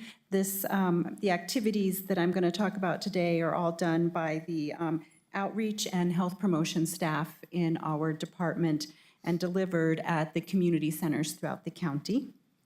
They did each week went to one of the community centers and provided activities for the young people. Many of the young people were there for the senior meal, the youth meals program. So they were there to grab a lunch, and while they were there, we took advantage of the time with them and coordinated different activities, recreation activities, learning activities, just a variety of ways to keep them engaged. Here is another example of one of the activities in Radium Springs, so you can see that it is a collaboration with Loretta, who is the promotora at that community center, and our health promotion team as well. Again, this was with the meal program at 6 community resource centers, and just the activities with our staff were over 300 encounters. And then the staff, in addition to the 6 community centers with the lunches, they also went out to Rincon and La Mesa. We're trying to generate interest and build a base in those two communities to offer services. So they were able to do that this summer. And the summer meals, we distributed almost 4,000 meals to young kids throughout the county. This was primarily funded with money from the state, so it was part of an application process and a reporting process. The food came from a local vendor that we contracted with, and we got very positive results from all the young kids and the families that were able to take advantage. Thank you to our staff for all of the work they did over the summer. Thank you. Thank you so much, Jamie. This was great. Commissioners, any questions? No? No? Great information. Thank you. Okay. With that, we do have commission-appointed board report backs. Commissioners, any report backs on any boards? Mr. Chair. Yes. I attended the TID board meeting yesterday, which is the second one we've had this year. Not a lot was said or done, but I did attend that and looked at the financials for the TID board, and that's pretty much, that was all that one. Also, MIRVDA, and as an announcement, is having their second graduation class for 911 operators, and that's happening on Friday, this Friday, the 15th at 1 o'clock here in the chamber. And I welcome anybody who would like to attend that meeting. That's it. Okay. Any other board report backs? No? Okay, moving on. We do have one presentation today, which is our biweekly updates by Capital Council and Consulting. Good morning, Chair and Commissioner.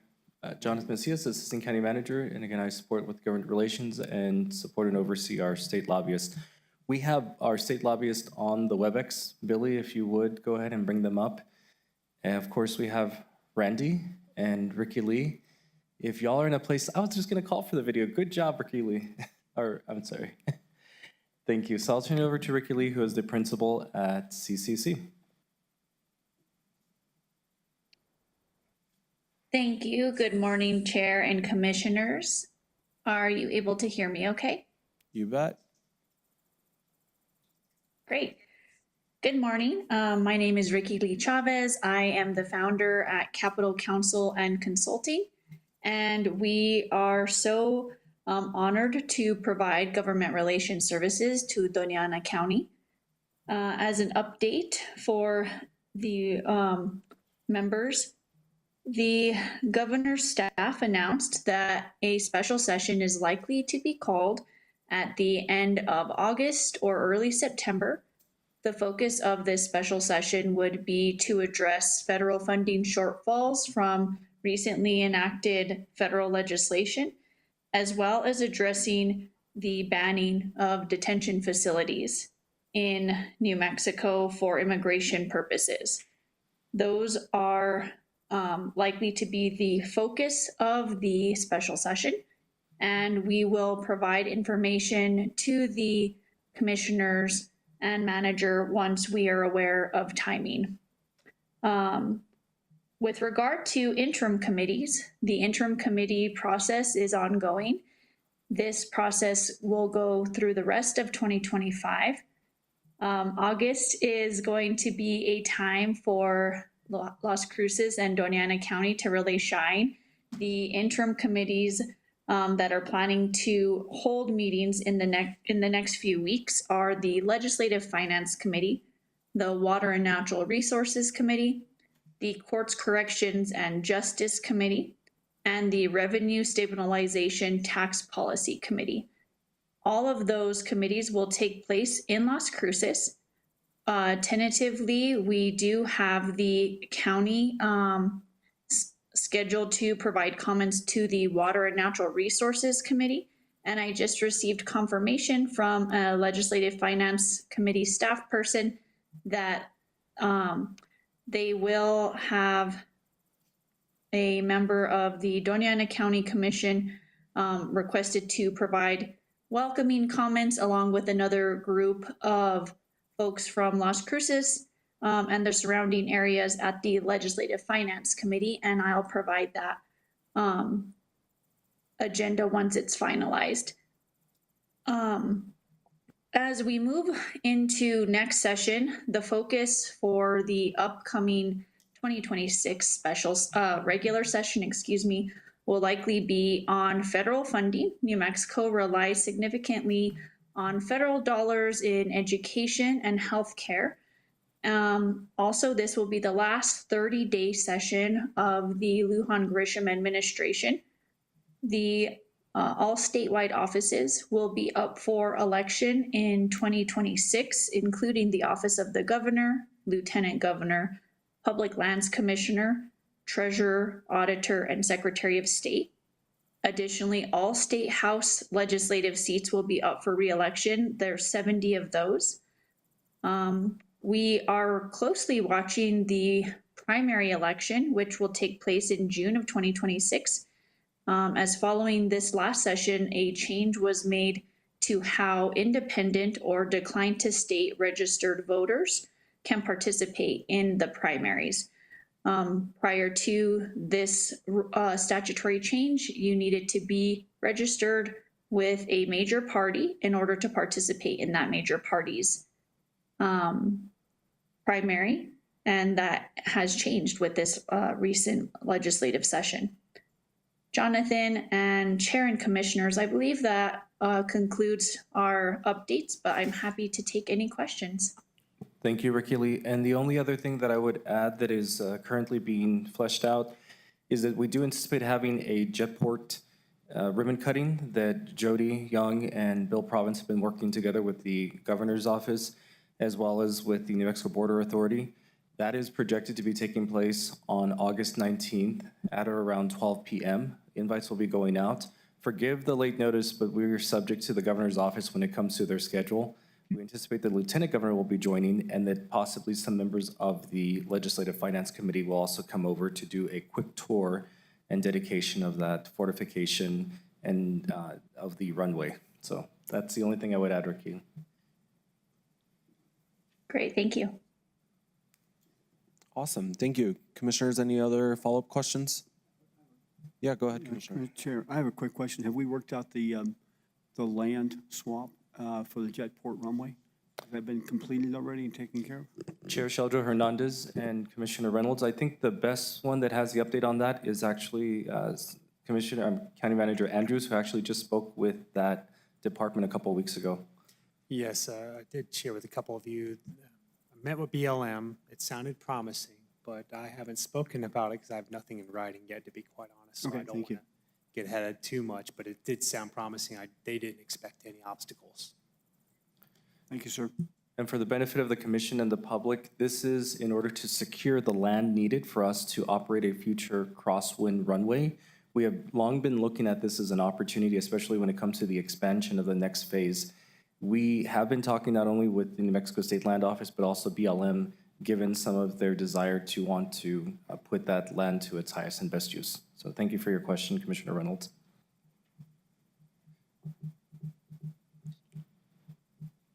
Thank you. I didn't realize the chair, oh, here he is.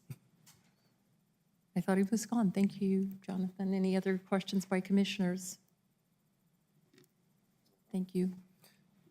Thank you, Chair and Commissioners. So this is the start of the introduction to a biweekly format that we'll have. So you will now start seeing either Randy or Ricky Lee at every other commission meeting to be able to provide updates, especially if we don't see you in committee. If you are advocating on your own for representation at some of those meetings, let us know so that we can unify talking points and make sure that we help get some of the feedback and perspective for things that are going on across the state. So thank you very much. Thank you. Thank you to both of you. We appreciate you all joining us today and kind of giving us that 30-day overview of what's to come for Southern New Mexico. Commissioners, anything else?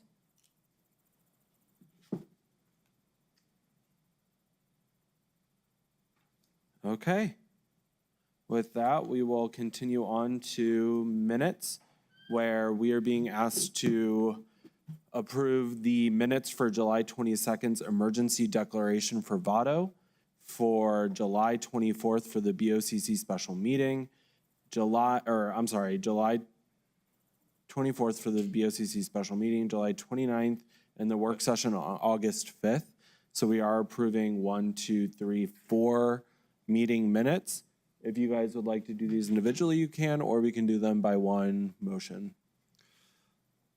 Mr. Chairman, I'd like to move approval of the meeting minutes for July 22nd, 2025, July 24th, 2025, July 29th, 2025, and August 5th, 2025.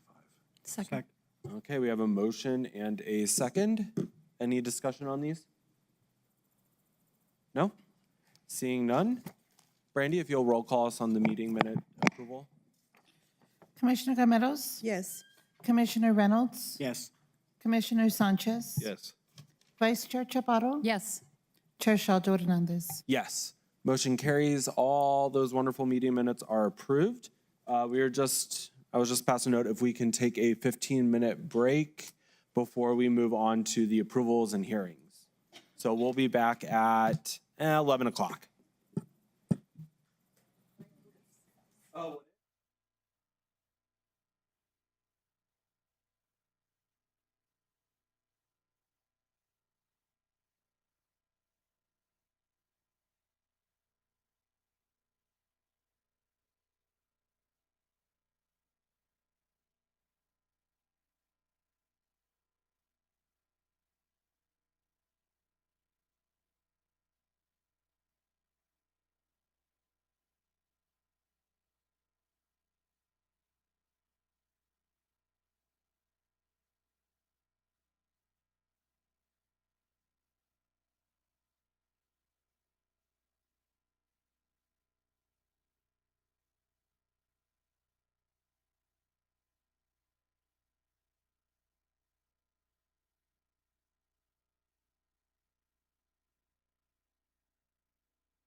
Are you ready for my ASMR video?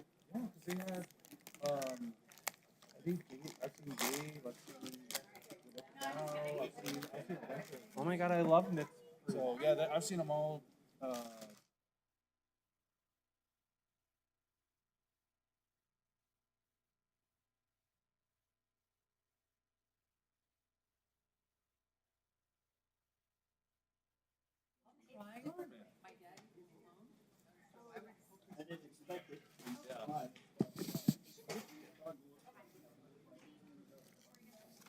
We'll do it before executive.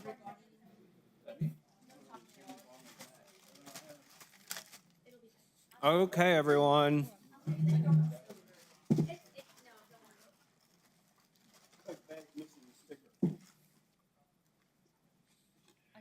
Okay, first up, under approvals is the classification and compensation presentation and approval by our Human Resources Director, Meg Haynes. Do we have a motion? So moved. Okay, we have a motion by Vice Chair Chabato and a second by Commissioner Reynolds. Welcome. Okay, good morning, Chair, Vice Chair, Commissioners. Meg Haynes, HR Director. The consultants are here from Gallagher to present the class and comp study findings. Staff is requesting the board to adopt the 60th percentile. And with that, I have the pleasure to introduce two exceptional consultants from Gallagher that we have been working with on the class and comp study. First, Catherine Thorpe is a Senior Consultant 2, Client Advisor and Project Manager with over 12 years specializing in compensation strategy, market analysis, and organizational effectiveness. She brings deep expertise in pay equity, career framework development, and salary structure design, with a strategic background from roles at Dun & Bradstreet and McLean Company. Also with her is Jamie Parker. Jamie is a senior consultant and client liaison with 8 years in compensation and organizational effectiveness. She brings valuable expertise in data-driven decision-making and client engagement, shaped by her roles at Kansas State University and the banking industry. With that, I'll go ahead and turn it over to Catherine for the presentation.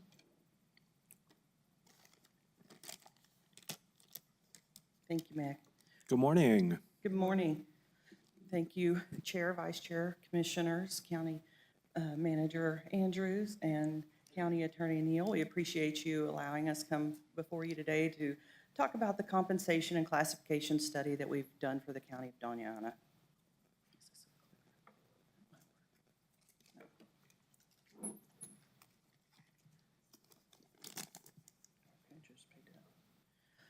So our team is a little bit broader than Jamie and myself. We have Eric Smetana, who is the National Managing Director of our practice, that our focus is the public sector and higher education. So we have a specialized niche for those industries specifically. As Meg mentioned, I'm Catherine Thorpe, and this is my cohort, Jamie Parker. We also have a pool of analysts and additional team members that help support the engagement for some of the data mining and activities that we've gone on. The lead analyst for that piece of it was Carissa Marto.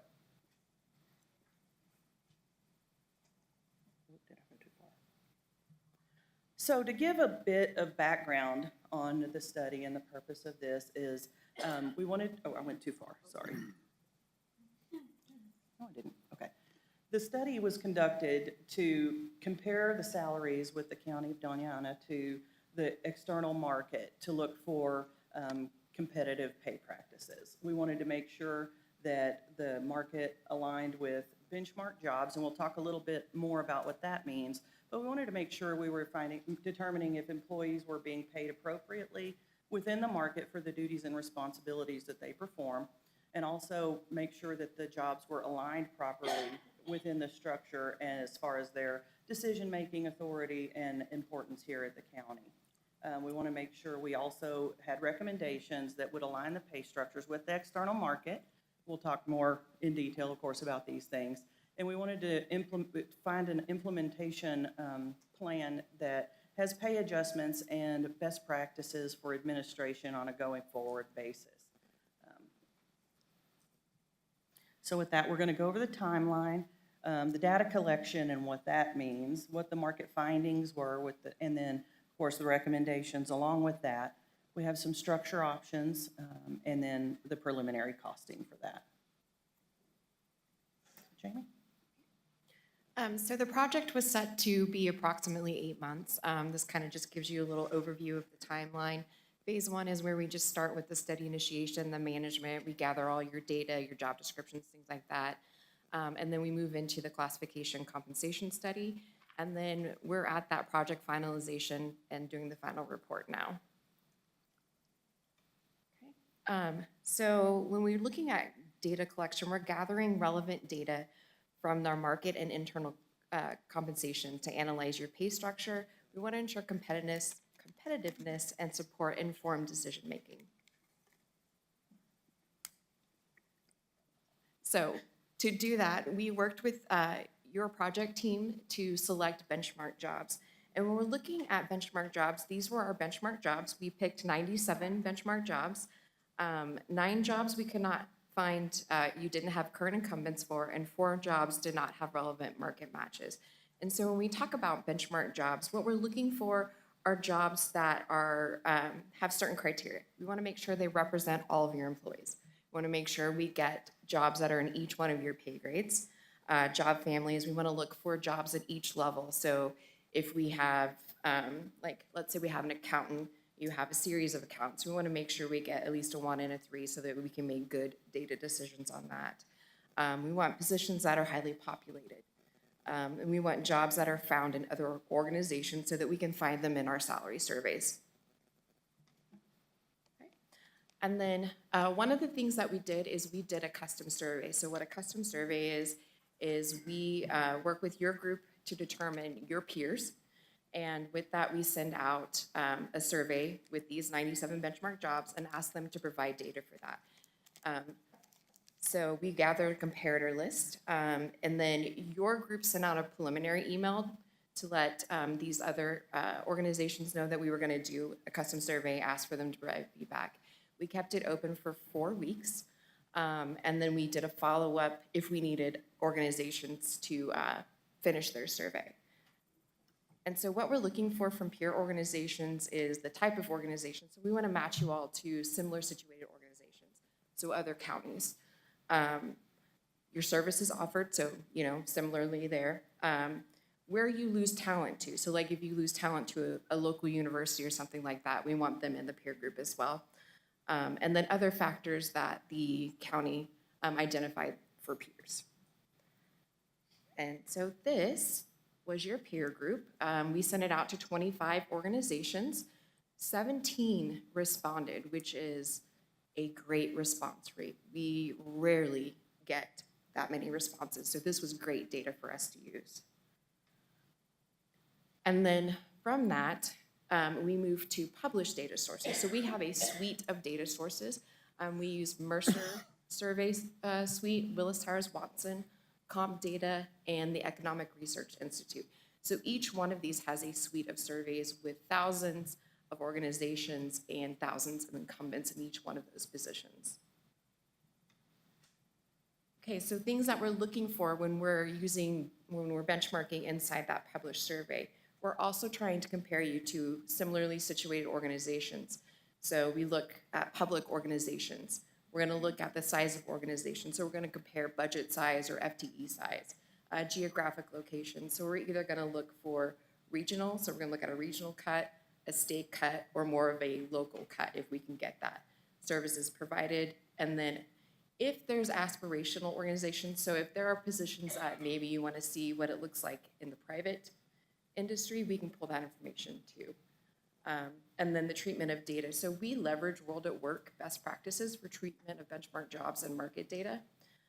We review job matches based on descriptions, not titles. So we're going to look at the job descriptions, and we want to match at least 80% of that job description to the descriptions that we find in the surveys.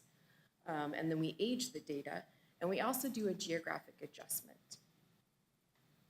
And so just to take a look at that, all of the data was trended forward to November 1st of 2025, so it's relevant and going to be able to use. And then we looked at World at Work to get that structure trending factors and the salary trend factor.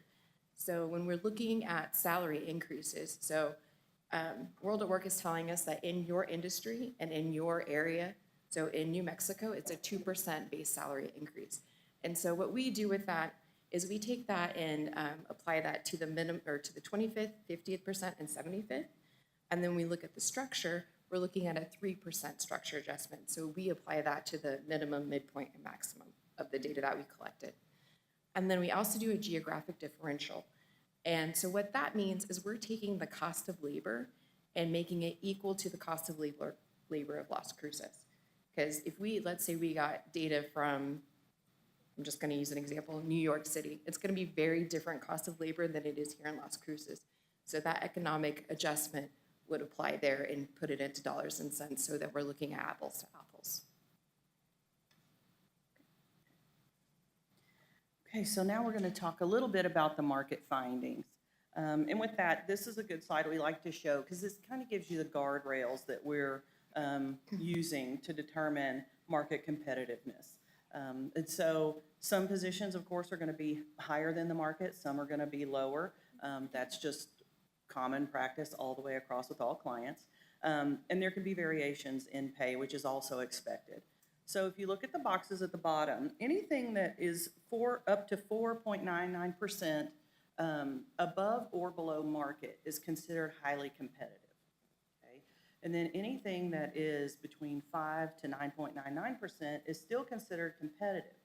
The reason for that is there could be differences in when the salary information was reported. There could be a difference in the incumbents that we're comparing. You know, you could have someone here at Doña that's been in the role a very long time, and in the survey, that's not typically the length of service, or it could be the inverse. And it could also be performance driven if you have some high performers, low performers, things of that nature. So when we look at the orange box, that takes us from 10 to 14.9%. That one is possibly misaligned. Again, it's not necessarily concerning, but that's the situation where we're going to go back to Meg and Jessica and their team to determine, okay, is there a reason why this role is X above market or below? Is there something unique? It could be, you know, a situation where an employee transferred from a higher or lower, or from a higher role to another one, and they maintain the pay to keep hold that employee harmless for that transfer. You know, things of that nature, if there's any reasoning behind it. Then when we're looking at anything beyond 15% above or below market, that is what we're going to be looking at as misaligned, meaning that could possibly be incorrectly placed in the structure, in the classifications. You know, it might need to be moved to a higher or lower classification or something to that effect. So here's the findings specifically to the county. This is a comparison to your actual employee pay. We do have the 25th, 50th, and 75th percentiles of market listed there for reasons. The 25th percentile is representative of individuals who are typically new to their role or new to their career. So you would expect them to be closer to that entry point, somewhere between that entry and the midpoint, because that's where, you know, emerging roles would be placed. And that you're showing at 10% above. What that means is typically you're offering a higher salary than a lot of your competitors for those entry roles. The comparison to the 50th percentile, and you can see there, that's 2% below market, but that, if you remember from the previous slide, is highly competitive. So that's a great position for the county to be in. Now, this is an aggregate, so it's all jobs looked at together. We do have a line-by-line look that Meg and her team have reviewed and have access to. But then when you look at the 75th percentile, you can see we're a little bit further below market. We're at that 14%, so we're getting really close to that misalignment there. And then those are roles, the 75th percentile is representative of folks who have long tenured in their role, have specialized skills, extremely high performers, you know, maybe something that's considered a hot job. So that could be, you know, your IT folks, some engineering, some of your skilled trades. Those are some of the things you may see there. But as a whole, from the jobs that we reviewed, you can see there we have 8 jobs that were 15% or more above the market. The vast majority, as you can see, are in that 85 to 115% of market, so that's where you want them mostly to be. You're always going to have a few above and below. And then we had the same 8 below the market. Okay. So this is where we're going to talk about our recommendations and the options that we've kind of landed on, so to speak, for the county. The first thing, we kind of combine the recommendations and the options together, so it kind of explains the whys behind the recommendations and the options. So we do recommend that the county utilize the full 24-grade DBM structure. DBM is the decision band method. It's a point factor classification system that ranks the jobs based on their decision-making authority and the duties and responsibilities associated with that. Currently, the county was not using some of the bands, but because we wanted to incorporate additional roles into the DBM structure, we're recommending the full structure of all 24 grades, so that way the command positions and the other leadership roles that we wanted to bring into the structure would fit and align properly with those. And that is best practice for a lot of our DBM clients. They'll have all roles in there. Excuse me. Each grade does include a minimum, a midpoint, and a maximum. And the reason for that is you want to make sure that it's equitable and fair and you have movement availability for the positions within the roles in the grades. So these are the options, and I do apologize, this is kind of an eye chart. But this is option 1. This is just setting the structure at the market 50th percentile. Okay, and so what this does would get you market aligned. So that shows that lowest midpoint for the jobs associated is 1756. That's the one top center in gold. Then the other thing I want to point out, because you can see all of the grades are there on the far left. The last 2 columns I'd like to kind of speak to, let you know what those are about. The midpoint progression is the progression from one grade to the next. Okay, and best practice is typically 1 of 2 options where you would have a consistent midpoint progression across all grades, or you would have a graduated midpoint progression. And in this instance, we've recommended the graduated midpoint progression, and then the range spread is the width from the minimum to the maximum. So that's how wide your structure is. And again, with that, the best practices are consistent across all or graduated, which is what we have here. And there are reasons for that. The reasons you have a graduated midpoint progression is you can see in the lower grades that midpoint progression is higher. That's because those are roles that typically individuals don't stay in necessarily their entire career. Those are the ones where you're going to have more movement, people gaining additional skills and things like that so they can move up into a higher grade. Conversely, at the bottom, you can see those are your leadership roles and things of that nature where the person is well tenured in their grade in their career. They're not changing necessarily. They're well established in where they're going to stay. So in that instance, you would have a lower midpoint progression. The range spread, there's also reasons for those best practices, and it's narrower at the bottom because, again, those are your roles where you have higher turnover. Those are your hourly positions, things of that nature. So you want to make sure the range spread being narrower at the bottom brings your entry level higher to give you a more competitive position when you're offering jobs to individuals with no experience or new to the role. And the same thing there, when you have individuals in the higher bands that are not going to change their career, they're well established in their career, you want to make sure they have room to move and are not going to max out and not be eligible for increases or any progressions there. Okay. This one it's very similar. It looks the same. It is the same recommendation as far as midpoint progressions and range spreads, but this one is targeting that midpoint at the 60th percentile of market. So that's a little bit higher. It's a little bit more of a competitive position for the county to be in. And so you can see that starts at the $18 an hour is the midpoint. And so with that, of course, it brings your the minimums and all of that up, but it does still have that same width and whatnot that we spoke about on the previous slide.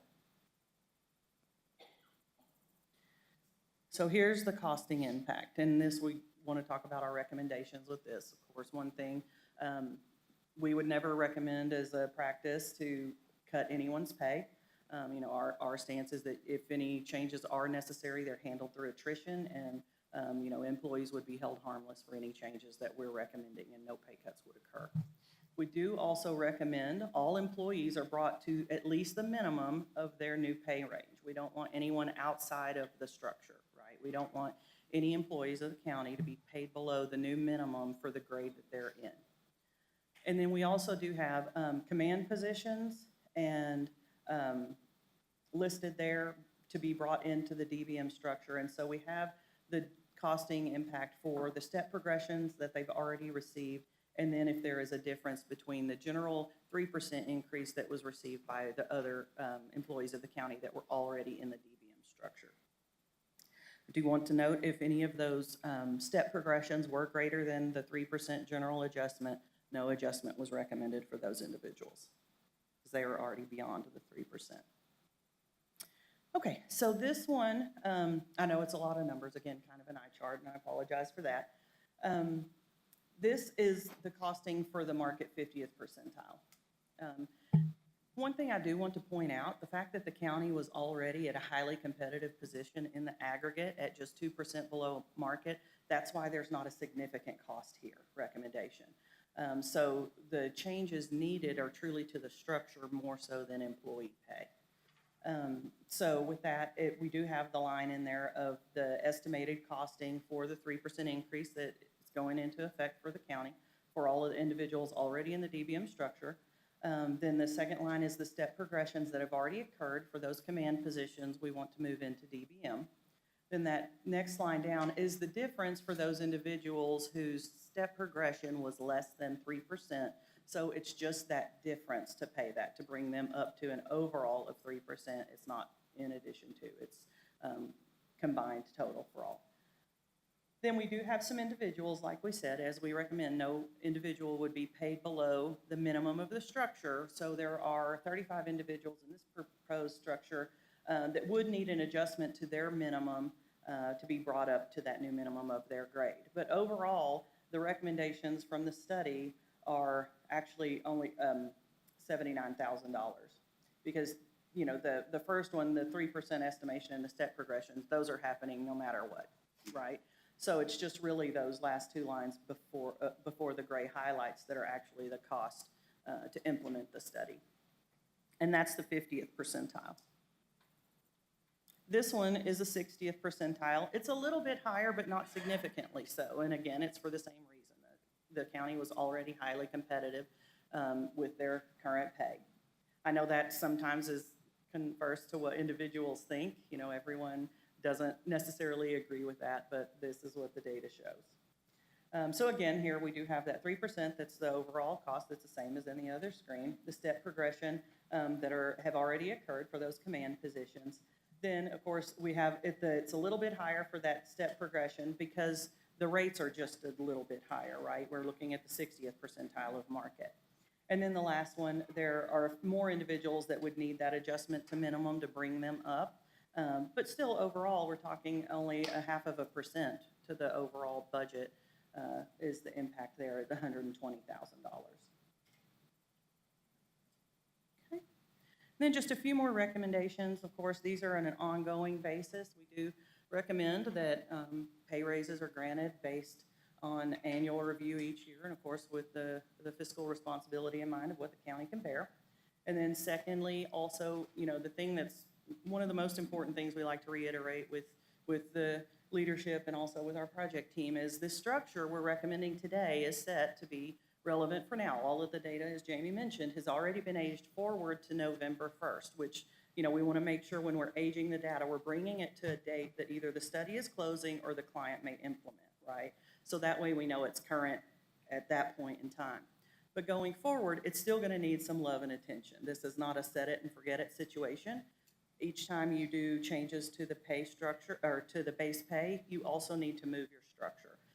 We do recommend that you do check what the trends are, and that's through World at Work that Jamie had showed what they were when we started the study. But those change annually. So you want to make sure you're understanding what the trends are for the Las Cruces area, this part of New Mexico, and also for your industry and public sector. What kind of base salary increases we're looking at, and also what kind of structure increases are being reported by other organizations that are similar situated in the public sector. And that's it. I know that was a lot. If I could just give you like a high five, like easy, concise, and all in a presentation and easy to follow along. So I appreciate that. We've done it a couple of times, Eh, just a time or two. but we're special, so you made it really great. You guys are special. You are, for sure. And we had some excellent chili last night. I really needed to hear that today. So not a question for you, but a question for county administration, county manager. I just went over the resolution that's in the packet. So the resolution doesn't have like a fill in the blank for the 50% or the 60% that will be decided upon today by the board.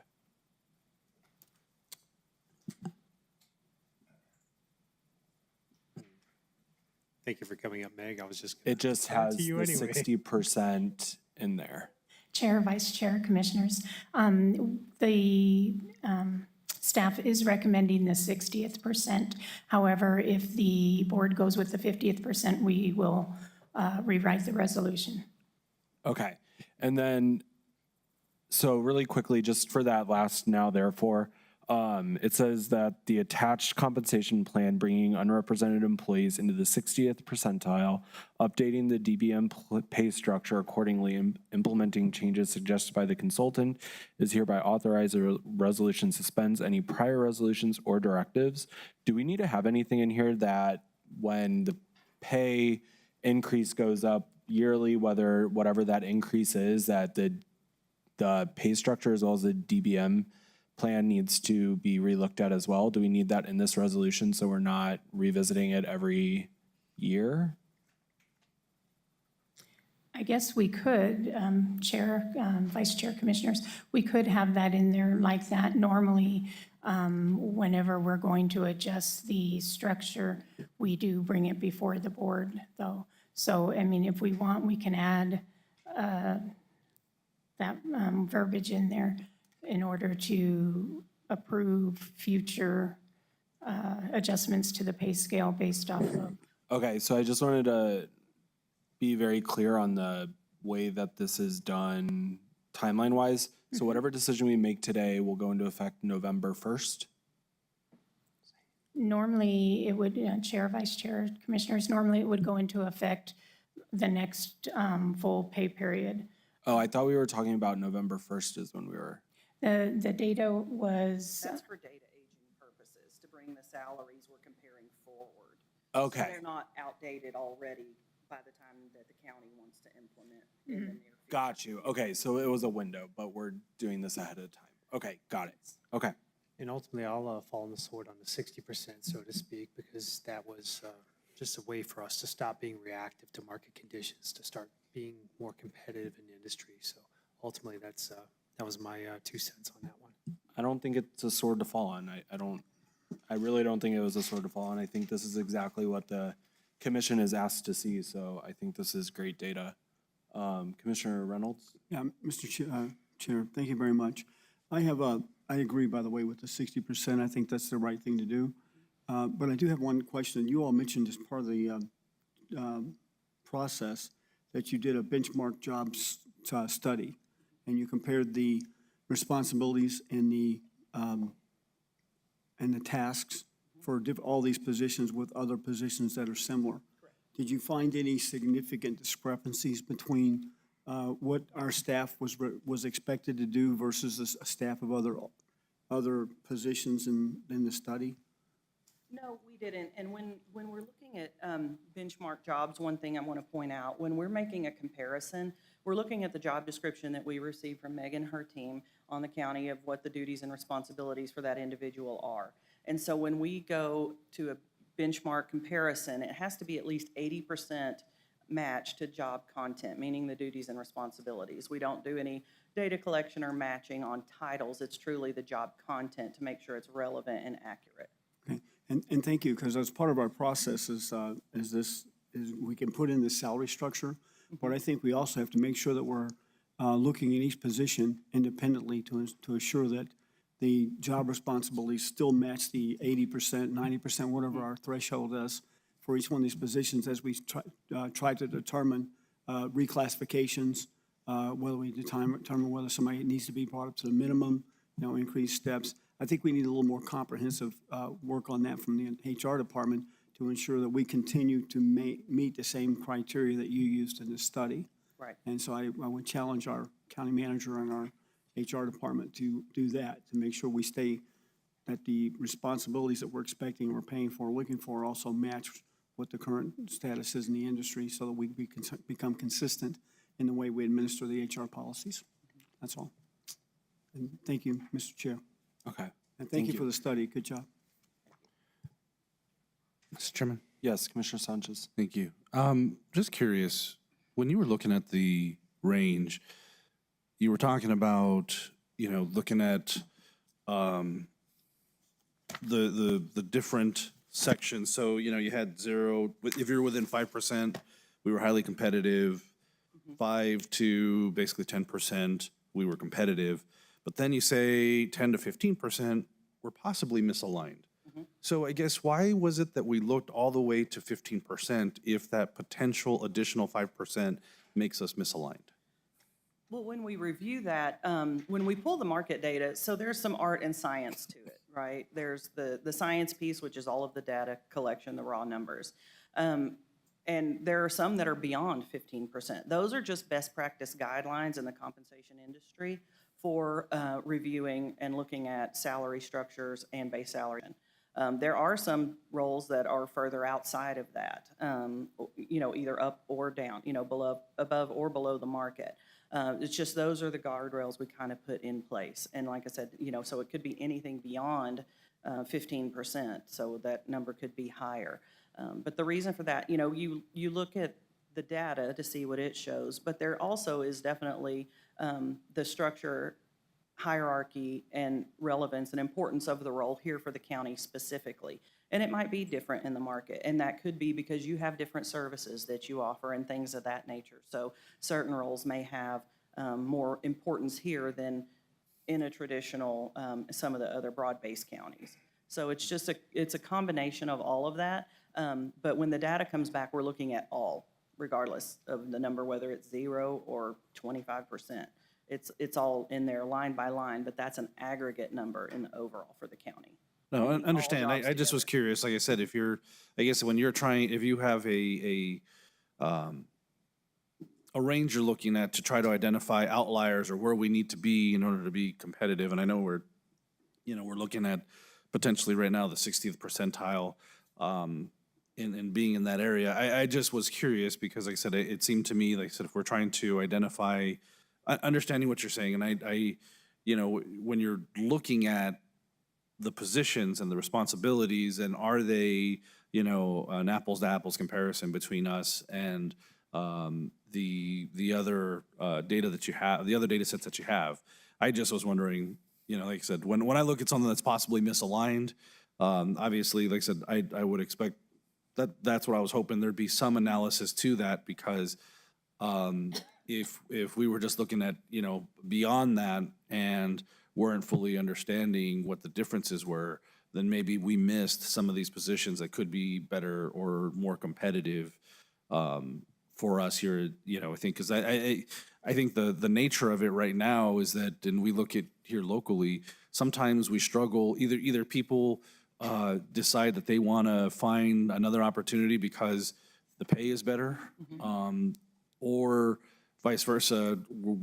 There's several of us competing for the same talent, and if we're not aligned with with something else, they're going to go with the better option for themselves. So I just want to make sure that I think we've at times struggled to fill certain positions. So just wanted to make sure that that's where we were aligning ourselves so that we are competitive, and we are putting ourselves in the best position to not only keeping our talent but also hiring talent here to the county. So, but I think you've covered it. I just was understanding why we went all the way to 15% versus 10. So thank you. Well, and actually another point to that would be to make sure any of those ones that are beyond that the classification leveling was accurate and verified. And if there was any needed change, that was recommended to Meg and her project team. But additionally too, we want to look at that because that's looking at base salaries, right? Not the structure. And so moving your structure up to a more competitive position is going to right-size that also, because it's going to bring your entry rates up, it's going to bring your midpoints up and things of that nature. So overall, the county's going to move forward in a more competitive position from that. Great, thank you. Okay. Any other comments or questions? Mr. Chair, if I can ask a question just for clarification, because one of the areas that will ask me the question is under me. It was mentioned earlier in the presentation that highly technical fields like IT, attorney, engineer, probably are better at the 75th percentile. Is there any plan for that, or are right now we just looking at bringing them to the 60th percentile?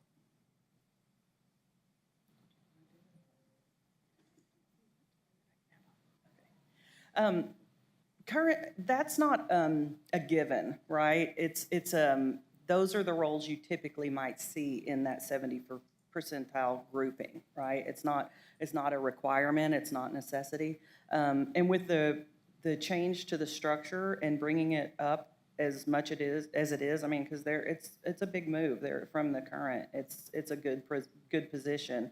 So it's going to put you in a competitive spot for those. And typically, unless there's a large grouping of it, those situations would be handled in a one-off. You wouldn't want to go and set a specific group necessarily because the market may not warrant that, and it may not remain that way. So you don't want to lock yourself into a position. You know, those situations typically would be handled as a one-off, and that, you know, the additional salary offer requirements or approvals that the county has in place, you know, you would want to go through that process. So that way you're not paying folks higher than needed, and make sure you're staying competitive. And commissioners, Stephen, also with that, that would be more in the processes, procedures, in calculating the compensation as we move forward. As Catherine had stated, you wouldn't want to just say, okay, this group is highly technical, so everybody moves that far. But it would be like at time of hire, looking at it and evaluating internal equity also. Okay, so just to make sure, again, I'm understanding. So say it's, I saw F101, don't know what that is yet, but let's say there's an F106 and there are employees in there. That band range, then what you're saying, if I understand it right, is we can have county procedures of how people get placed within that band.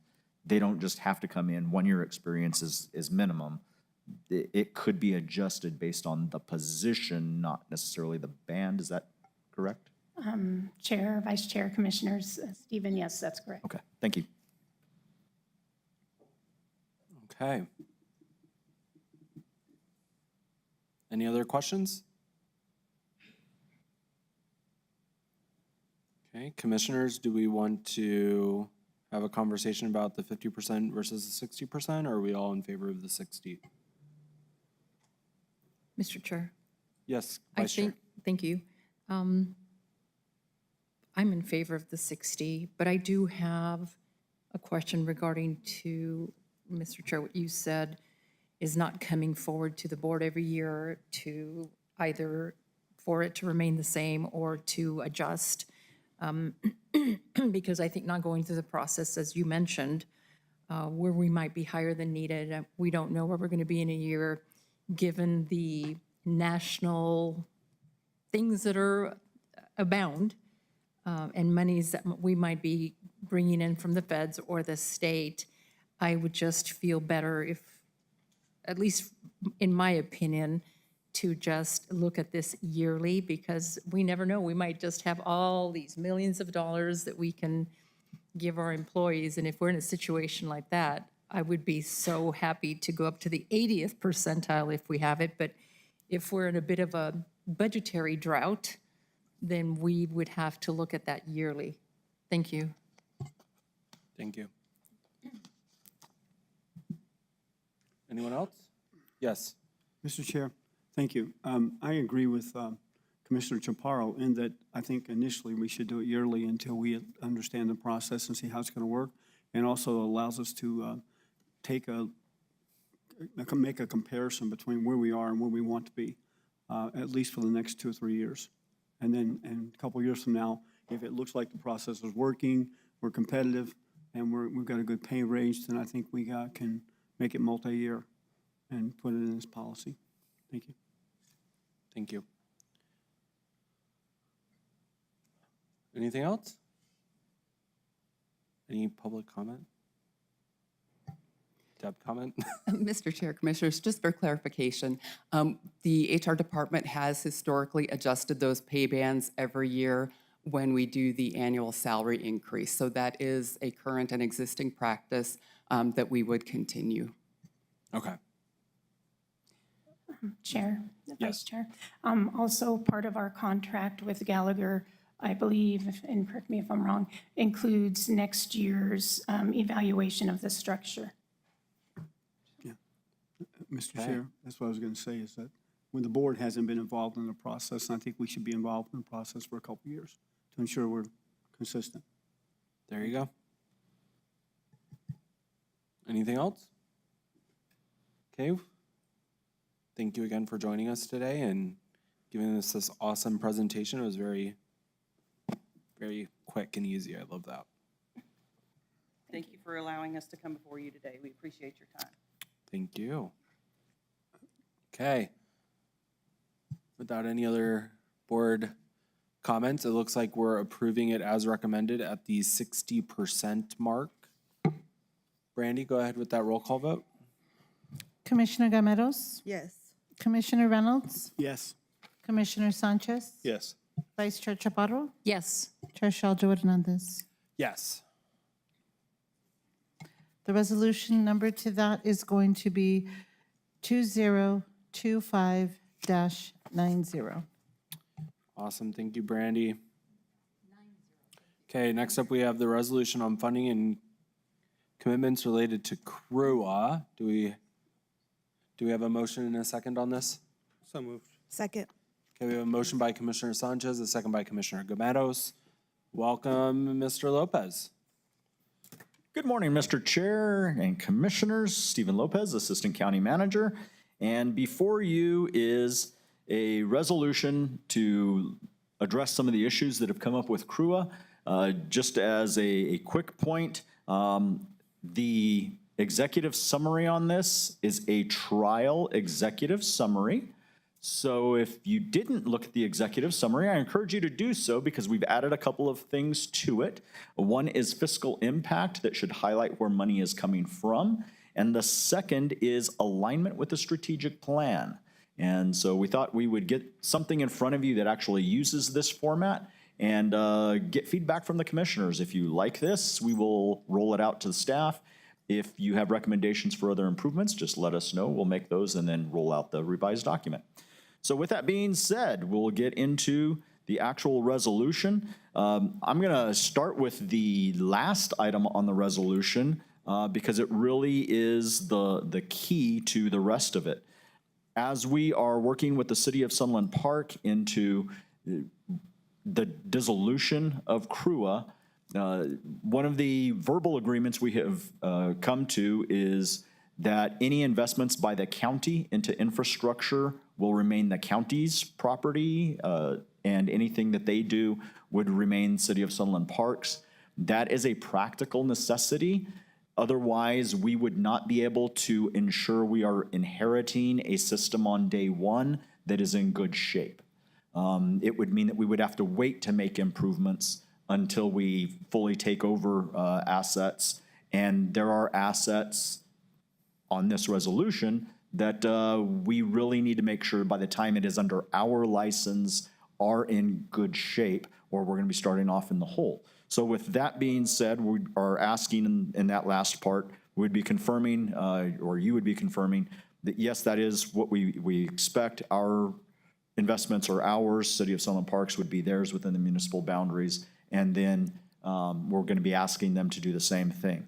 So the first item is $56,000 for repairs to the West Mesa wastewater treatment facility's pivot effluent discharge system.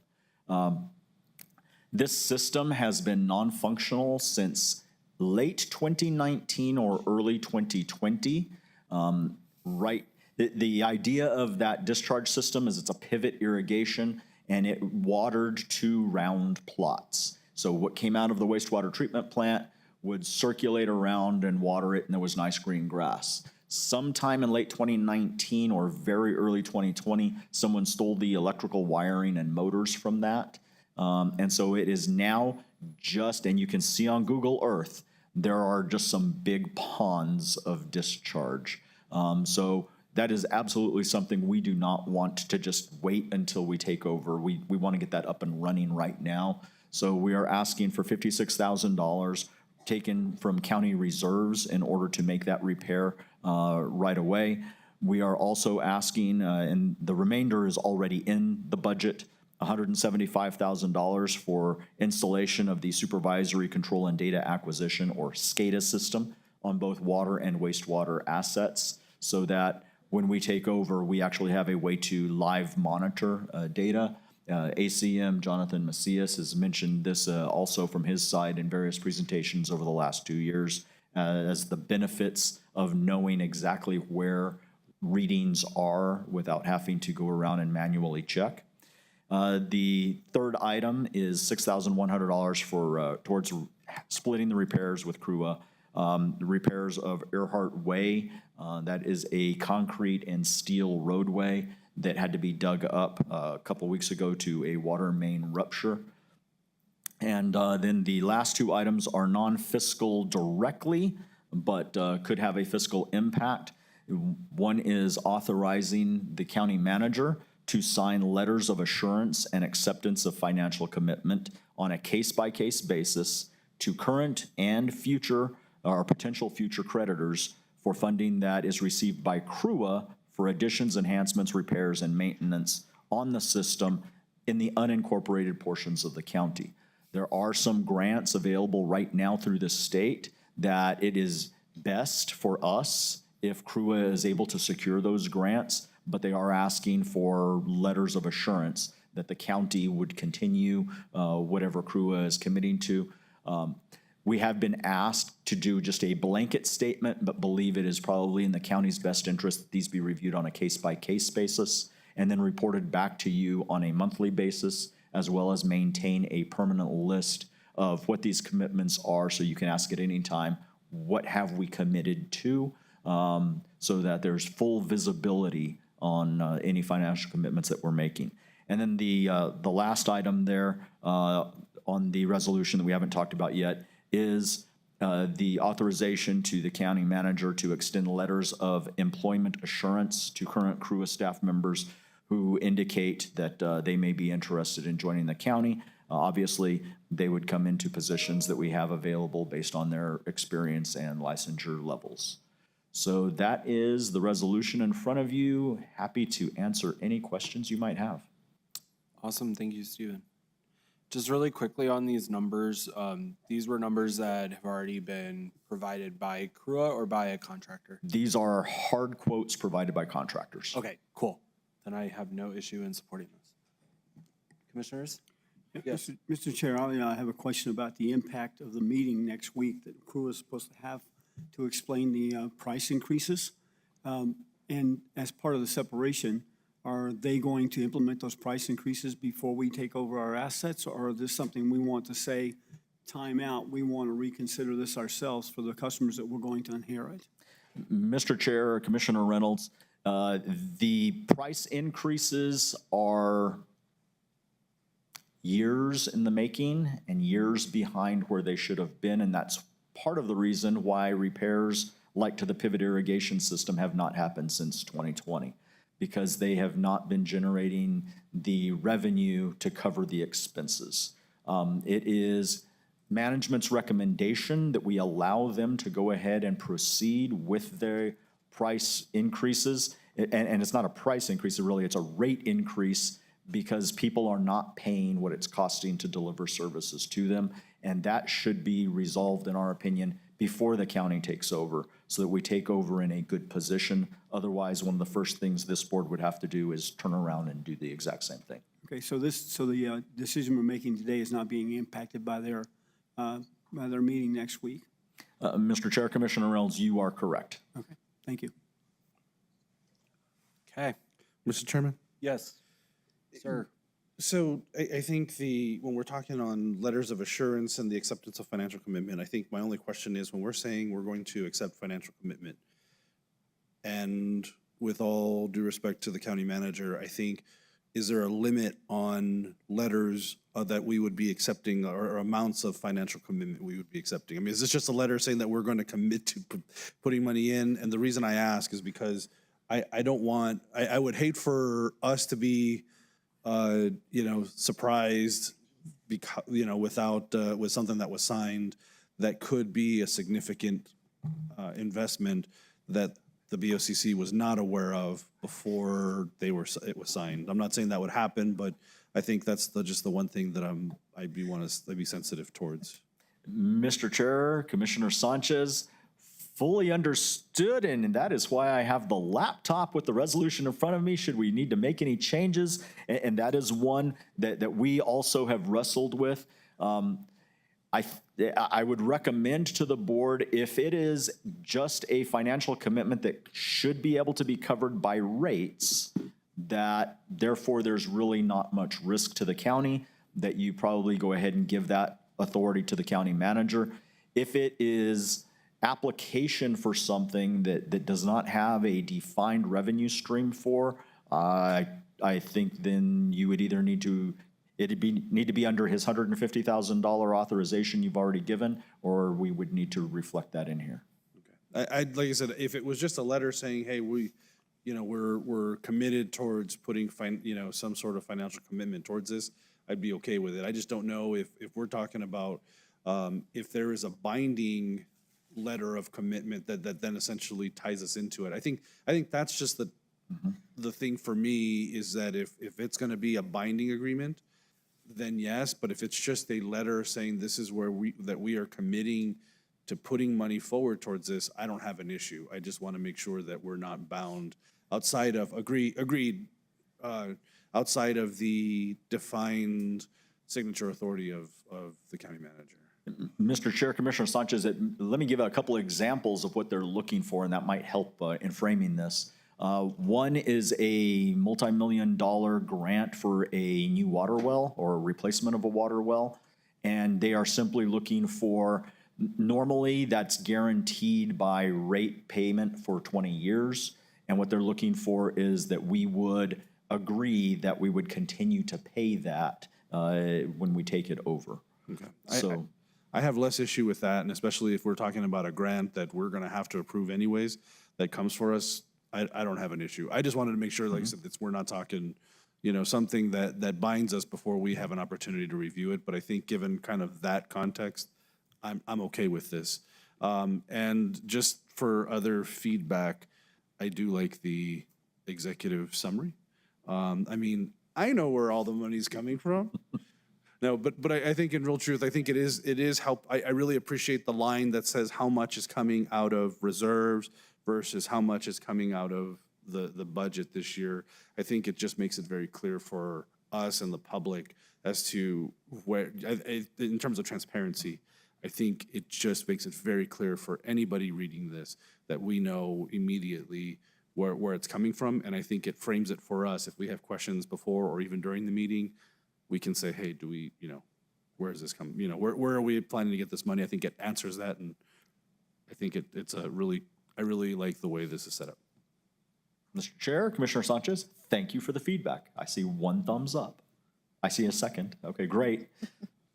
And a nod. We're good. Okay, we will roll that out. Any other questions? All right. Thank you very much. Thank you. Okay. Nothing? Brandy, roll call it. Commissioner Gameros? Yes. Commissioner Reynolds? Yes. Commissioner Sanchez? Yes. Vice Chair Chaparro? Chair Shaljo Hernandez? Yes. Motion carries. That does have a resolution number. Go ahead. And the number is 2025-91. Thank you, Brandy.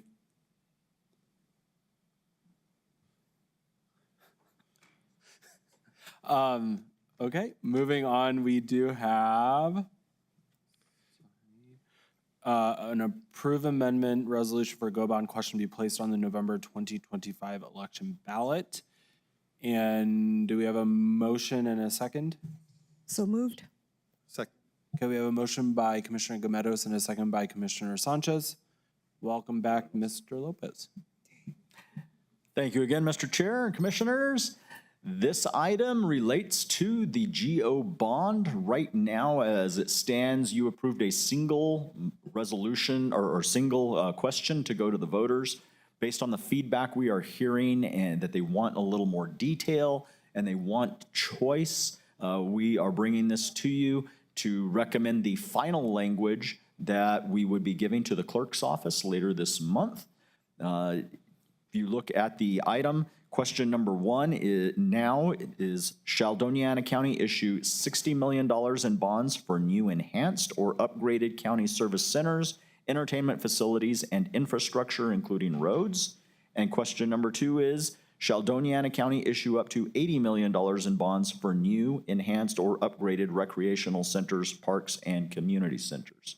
So that splits it up into 2 different bond questions. So the voters would have choices based on if they align with or want only one, or if they support both. So happy to hear any discussion. And again, we've got it electronically right here, so we can make changes as you see fit. You know, you're always very dangerous, Mr. Lopez, when you make changes from the dais. But we're gonna do it. Cool. Commissioners, have you had a chance to take a look at the question number 1 and question number 2? Mr. Okay. Chairman? Yes, Commissioner. I think this is, I think given the initial sessions that I've had with members of the public, I think this is appropriate in that it seems like there are some things that some are passionate about, there are some things that others are passionate about, and having this spread out or differentiate between the two, I think really kind of takes that feedback, because I'm assuming that that's probably what maybe other commissioners have heard as well. And so I think it allows the community to be able to then make that decision at the ballot. And so I appreciate and understand, you know, as much as I want them to say yes to it all, understand that this allows them a little bit more choice on if they support both, one. But I appreciate that, like I said, just coming from feedback I received from my constituent meetings.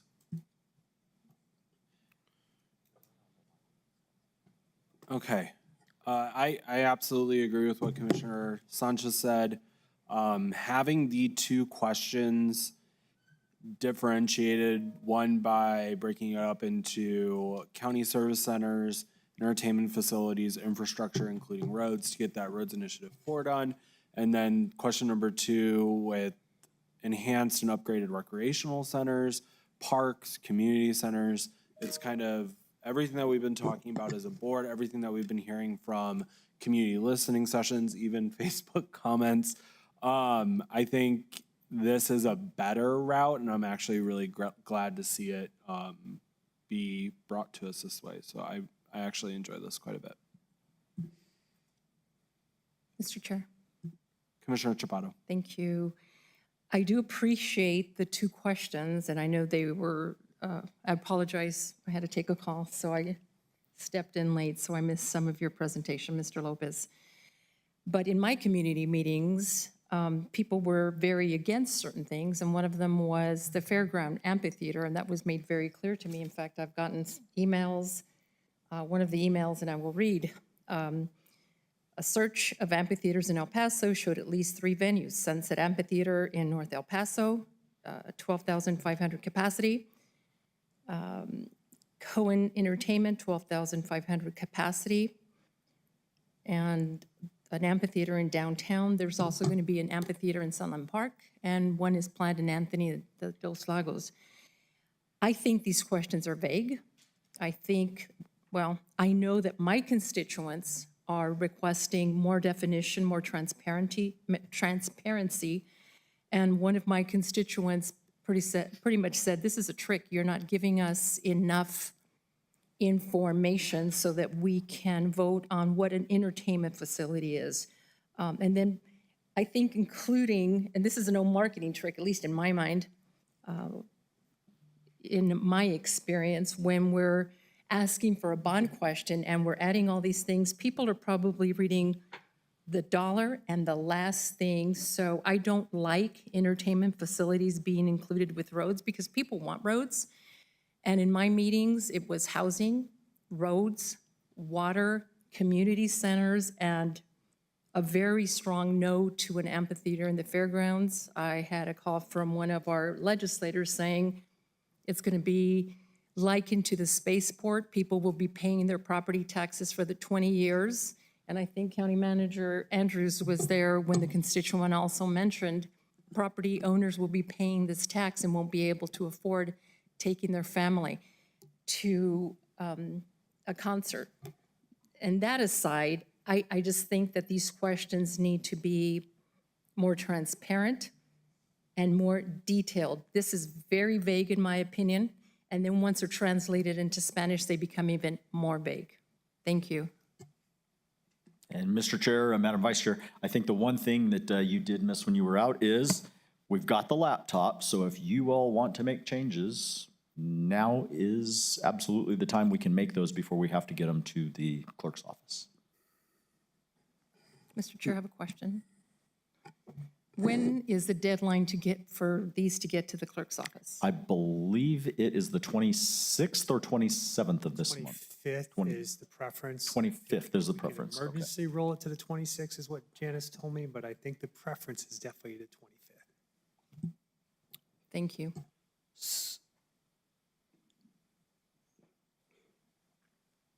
Mr. Chairman? Yes. Thank you. I think Vice Chair Chaparro, I don't know in the email and the research that was done by the constituent, I just want to say for clarity, I am not aware, I would say I'm not aware of any of those facilities either being built or even having broken ground in the city of El Paso. The city of El Paso did have a bond initiative back in, I believe, 2012, along with I think it was 2012, 2013, when the ballpark, the Southwest University field where the Chihuahuas play was on that ballot, along with a children's museum.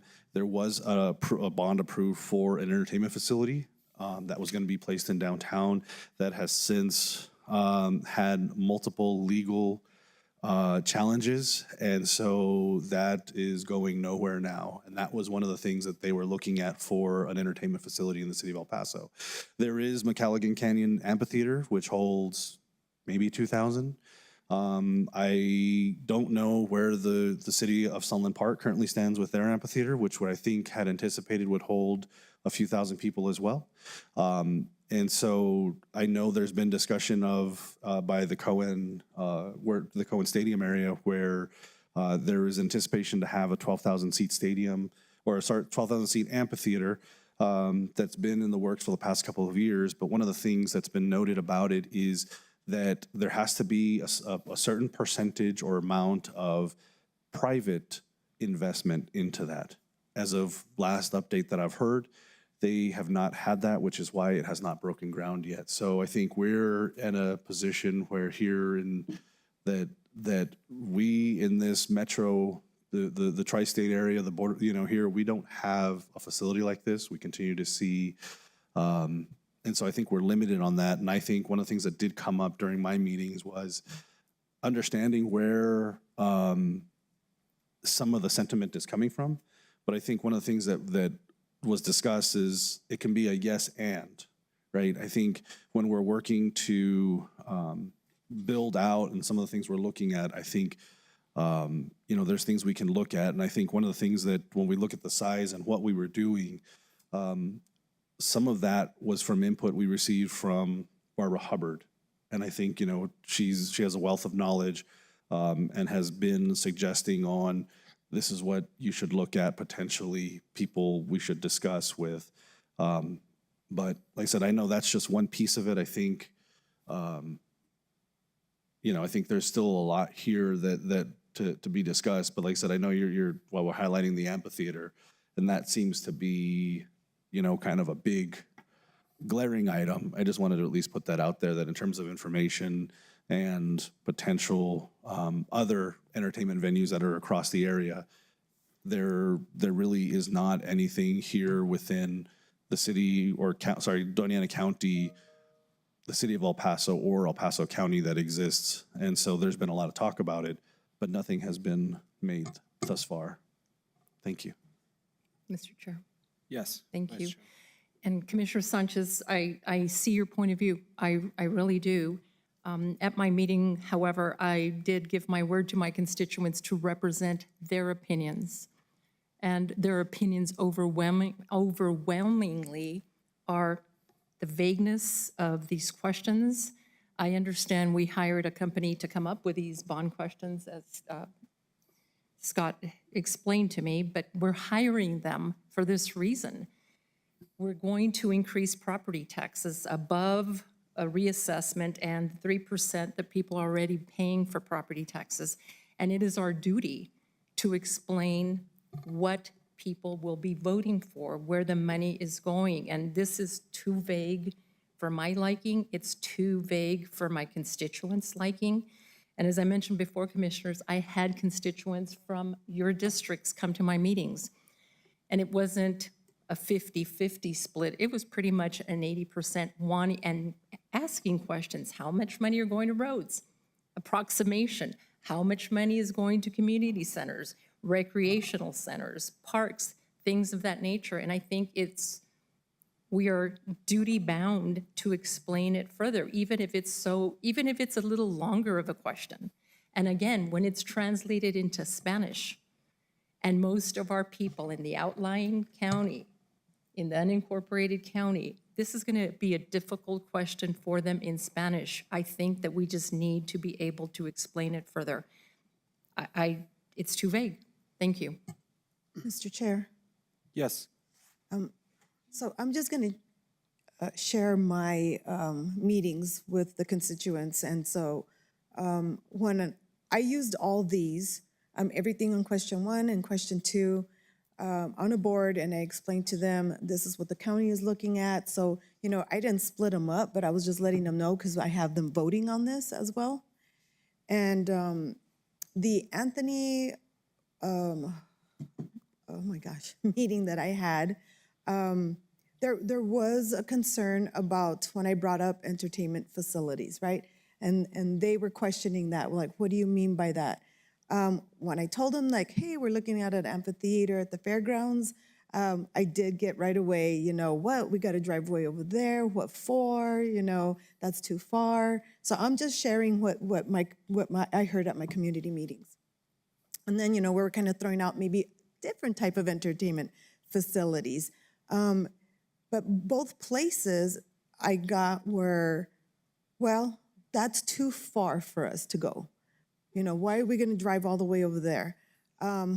Sunland Park and Santa Teresa that I had last night, we got a 0 vote on that one. And there was just a lot of complaining and questions on that. So, I understand where Commissioner Chaparro is coming from, because I did get that in my last 2 meetings. That's one of the, that one people were not favorable for. Definitely, I did get service centers, they were just saying, well, can't we just put those service centers in those recreational facilities, right? Or in the community centers as well.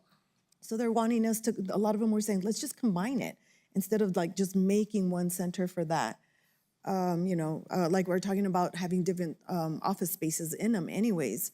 So that's what they were coming up with. And I do agree, with infrastructure, I feel many people do not know what infrastructure means. And I do think that needs to be, taken off and just actually, state what we mean by infrastructure, broadband, internet, or water and wastewater and roads.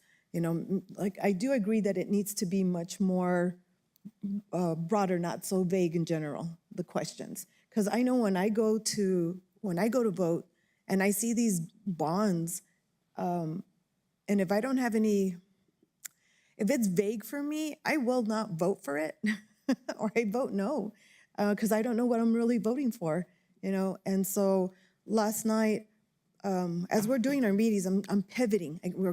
We keep pivoting, and I wanted to educate the crowd that we had last night on what a go bond was, because a lot of people don't know what a go bond is and what we're using it for and how much we're going to, pay and how much they're going to pay. So, I think once people get educated in that, they'll start to understand. But I do agree with her. I think with Commissioner Chaparro that we need to make the questions a little bit much more understandable.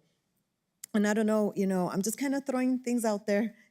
Maybe we could say, maybe we could work on it and say, hey, new, enhanced, or upgraded county centers, 20 million, I'm just throwing out there.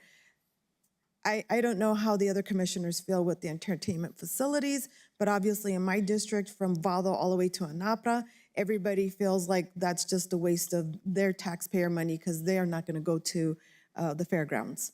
The infrastructure, like I said, if we can, broaden that infrastructure and then maybe put a dollar amount, like you said, they're wanting to know how much are we going to put into this. The other thing I got last night was one of the constituents was saying, hey, how do we know, we vote on this thing, but then you guys are going to decide where that money goes. We're going to, so like they'll say, I voted for roads, but then you guys are going to decide to go and put the majority of the money in the entertainment facilities. I'm not going to even have a say in that. So that was a concern. I did hear that from several people saying that, I'm going to pay these property taxes, but I don't want that.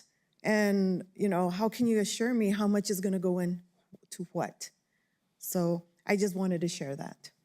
So, and kind of with that also, because I don't disagree with you on the portion about kind of infrastructure and roads.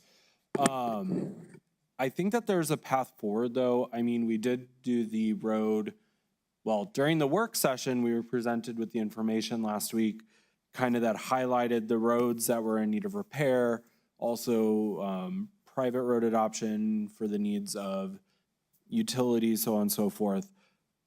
I wonder if there's a way, I mean, that's a long bond question to include all that into a question.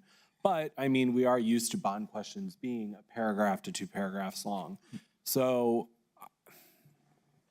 I understand the reason why it's vague is to give us more opportunities to put money into the community for these recreational centers, for the community centers, for the road improvements.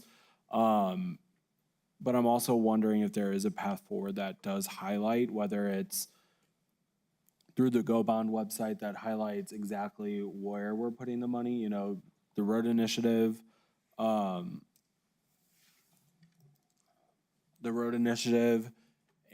the roads, maybe if we can start including those things on the website to start driving that narrative better, might be really beneficial. I just don't know how far we want to go with that. Chair, may I join in, sir?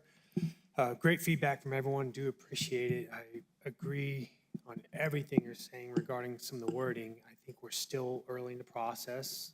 We have several more meetings to go, and it's like Survivor for the staff. There's 3-4 night dates. We all get to hang out even longer this week. But joking aside, while we have the framework for the 2 questions, the idea is still to hear everyone out. We have upwards of 140 million set aside there. And for the projects we even have in mind, that's probably half of that. So we have a lot of flexibility there. This cake has not been baked. So for those watching at home or the audience, we really value your input. Keep sharing it.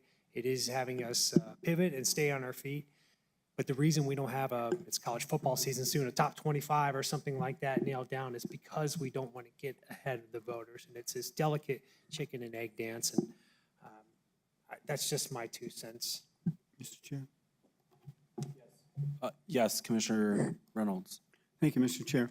There's a couple of things that I want to talk about. One is, I want to talk about the amphitheater for a second. I just spent a little while down in Daytona Beach just recently, and the amphitheater I think they had there that I attended, basically, it was probably cost less than $1 million, $2 million to build the stage and the area for the entertainers to actually work on. And so it was a small venue, and also the seats were free in most of the section for the people attending. However, they did have a VIP section where you could buy seats for like $15, $17 a piece. And I'm thinking, the reason I'm bringing that up is because at the fair, the state fair, we have entertainment there every year.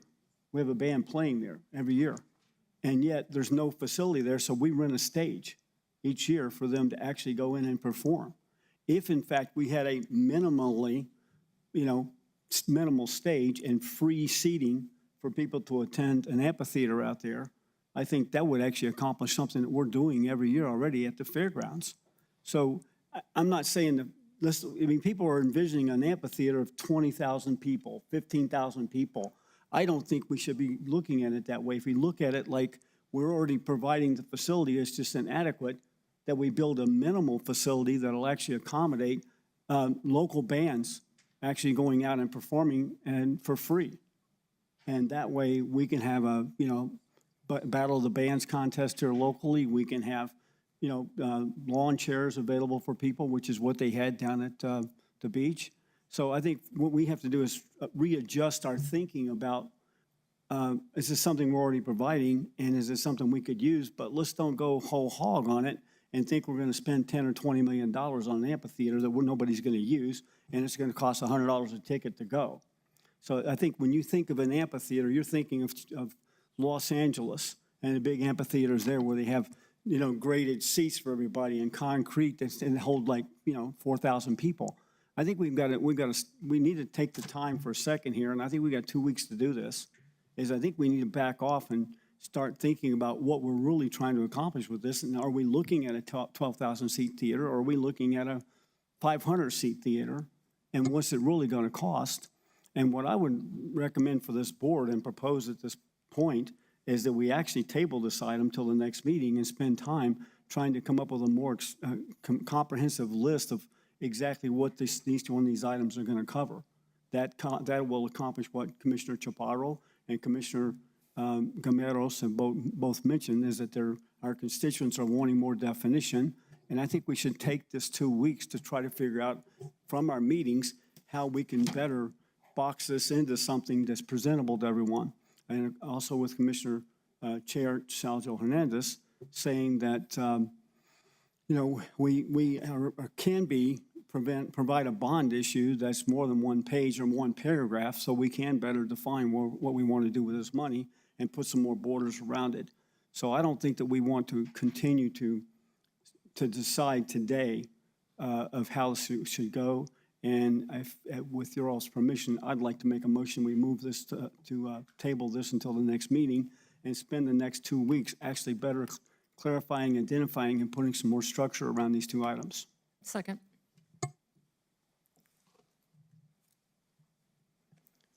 Mr. Chair, if I can make a friendly suggestion, the next meeting is on the 26th, which is after the clerk's preferred deadline. Might we recommend a special session on the 25th? Mr. Chair, if I have, So, just really quickly on that, I'm fine with that, but then I probably need to move my BOCC. I'm having a meeting here on the evening of the 26th. Kind of defeats the purpose of that meeting. It does. So as long as we can move that government center meeting to the week before, I guess we'll be okay with that. Because I would imagine that meeting's probably going to get. But Mr. Chair, what time is the deadline on the 26th? 25th. If it's at noon, then we have time to consider it as the first item on the agenda. If it's 8 o'clock in the morning, then we don't. Mr. Chair, Yes. I would imagine it would be 5 o'clock business day on the 26th. Yeah. That's how typically what we've done in the past, as long as it's by 5 o'clock. I don't think it would be 8 o'clock or noon, but if we can get somebody from the clerk's office to answer that, or if And Mr. one of our ACMs knows. They're all pointing at each other. And Mr. Chair, we could always schedule an emergency meeting if we need to, okay, because we've got time to do that as well. But I think the better thing that we want to remember here is that we need to add some more detail to both these items so we can better clarify what the expectations are from the community. Okay. And Mr. Chair, if I may, Yes. I have a question for our attorney. So I know this is probably going to run into legal problems later. I mean, that's what happens. Would it stand in court if we have 5 bond questions instead of these 2 general vague requests for a bond? Would it be possible to maybe have 5, 8 bond questions? I know it's been done in other cities in New Mexico. Would it pass muster legally if we have, I can't give you a specific number, but maybe 5 or 6 different bond questions, each framing what the money will be utilized for, a general amount, because our constituents, I think, are making it clear to all of us, they need to have a say and they want to direct us as how this money is going to be utilized. They don't want to leave it in our hands to think, okay, we're going to go buy a villa in Tuscany and have our commission retreats there. Wild example, of course, but I think I know from what I'm hearing from my meetings, they want more input. They want to be able to say we need more youth programs in Chaparral than we need in my district, who has typically have more money than the other districts. So would that be okay? Commissioner, thank you for the question. We can put multiple bond questions on there and break that down both as far as the question itself and the money in each question. The thing that the commission needs to remember, that all of you need to remember, is that as we're drafting these, whatever you put in that question, we are held to that specific thing. So if you say that we're going to use $5 million to build a swimming pool in Santa Teresa, then we have exactly $5 million to do nothing but build a swimming pool in Santa Teresa. So we can put however many questions on there that we want, but just keeping in mind that however those questions are worded and whatever dollar amount is given to that, that is exactly the amount that can be used from those taxes to go to whatever that item is that the community has voted on. Understood. What if it's framed in a way where we can ask the voters to commit to whatever dollar amount, the GO bond that this board decides that we'd like, and say to be spent on the following, A, B, C, D, and not putting in an amount, but having the voters decide on recreational centers for the youth, north and south, or community centers. Would we be able to win that battle in court? I believe that we could. We would have to be very strategic in the way that's worded so that the vote comes out in a manner that is extremely clear as to what it was being voted on and how that was being decided. And I think that would be incredibly difficult to do and would probably lead to more gray area and questions than what has been suggested so far. Thanks. Also, so just thinking out loud here, if we did decide to go in the way of splitting this bond question up, we haven't put any money into the studies to design, look at land or anything like that. So if we start looking at this and building it out this way, we could end up shooting ourselves in the foot financially with a lot of these projects not having designs because we are doing these community meetings. We're trying to find out what the need is. And if it comes back that, you know, we're going to put money into a recreational facility in the southern part of the community or in the southern part of the county, and that's going to include, you know, a huge walking path. It's going to include baseball, soccer, indoor soccer, and a pool. But yet we also have to do land acquisition or what that is. We're tying our hands in ways that will really mess up the way that this bond is going to interact and how this is going to affect not only our bond budget, but also the county budget. Because if we have to start finding magical monies places to finish out projects because we tied our hands so tightly on the bond, we're going to be up a hill, and then we're going to be looking at another bond to figure this out. So I do understand that we need to kind of specify exactly what we're looking at and these projects. So if we want to specify saying outdoor recreational facilities similar to, I don't know, the East Mesa complex that CRUA built in the north and the south or whatever that is, I can get behind that more so. But saying we're going to spend $5 million here, $10 million here, $20 million here, and then tying us to those, I don't know if I can fully support that, because then we're just putting the burden on staff and also other county resources and finances. So that's kind of where I'm at on that. Mr. Chair, Commissioner. two things. The deadline is 5 o'clock on the 26th, so we do have time. The other thing I'd like to point out to the commission and to our constituents is that we can actually determine whether or not we have a single bond, multiple bonds, you know, 2 or 3 or 4 or 5. We can get all that set up for the deadline on August the 26th. However, we also have September and October, okay, to pass resolutions and or ordinances or whatever this board determines in order to better clarify and lock us into a structure for these bonds. It's not that when we get these bonds approved, if they're vague, we can still pass resolutions to say, we've now researched this, we found out we need this kind of money for this money for this. We can identify projects and exactly how we're going to use the money between now and the time it's voted on, and publish those to the public so that they understand that we have done our homework, we have listened to everyone, we have actually put more thought behind this, and specifically, we're going to limit these bonds to doing these things when you vote on them. So even though they won't be published as part of the bond on the voter record, we can actually publish information that locks us into how we're going to use the money as we have more information.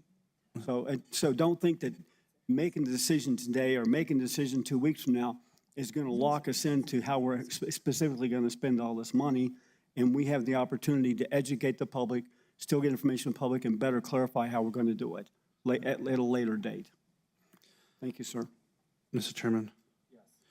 Yes. I just want to, as a point of, or at least just a data point, and I think of the conversation about how specific we get. An example we can look at is the city of Las Cruces. And you look at several of the projects that they worked on that they had GO bonds that were very specific.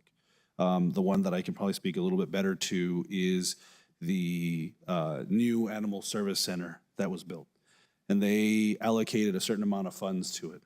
And in the end, it turned out, for rising construction costs, all kinds of several items that were added, all of a sudden, the money that they got approved for didn't cover the cost of construction that was originally done. So then they had to do value engineering, where all of a sudden they had to take things out of the design. They had to go and reduce costs by not putting in as, you know, some of the original plans. And so by, you know, they did exactly what they said. They spent the budget, but now this was part of the discussion that we had as a county and the city, was that we were having to go back and put in more money into their budget for the ASCMV because they had to pay for certain facilities that all of a sudden were not covered under the GO bond because they went over that cost. And I think having that a little bit of flexibility, understanding the clarity and the transparency piece, I think one of the things that we talk about is potential that, you know, we could come up with a plan, show it on our website and say, this is what we anticipate 60 million to be used for. This is what we anticipate 80 million to be used for. X amount for this rec center, so much for this and so much for that. So I think having that flexibility and then gives us some ability in which to be able to move projects around where maybe we come under cost on some, we can pivot and use that for some of the others. I think as the chairman had said, if we design it a certain way, but in the process of designing it and we get more feedback from our community that says, hey, you know what, I really don't want a track. I want a splash pad, or I don't want this, I want this in my community. Those sessions, as you go through that design and process, becomes invaluable, and that gives us the ability to say, okay, yeah, we can do this one here, and then we'll do something different here, and then we can still utilize all of our funds. And I think that's the flexibility we need. Understanding the concern of the public of wanting to know where the money's going to go, but I think that becomes incumbent on us to be able to share with them what our estimates are, and why this is having some flexibility is good. But I said, just looking back at the city of Las Cruces, who had very specific go bonds, because they were so specific and broke them up into the different projects, it almost handcuffed them to a point that they did have to eat into their budget to be able to complete projects. So, thank you, Mr. Chairman. Mr. Chair. Yes. Thank you. And I appreciate all the commissioners' feedback because we're all speaking to different constituents. So thank you for sharing your thoughts. But when we go back to having the flexibility and public opinion being invaluable, I just shared with Commissioner Gameros a text that I received from one of her constituents that reads as follows: can you do this bond question for the 2026 election? It feels rushed and voters don't have information. And I know that Scott was at my meeting at Doña Community College, and that issue came up 2 or 3 times, that the constituents didn't have enough time. And I'd completely forgotten about that until I got this text. And so if we're talking about the invaluable resource of opinions of our constituents, are we rushing this? And I'm just advocating for my constituents. I'm directing myself to their wishes.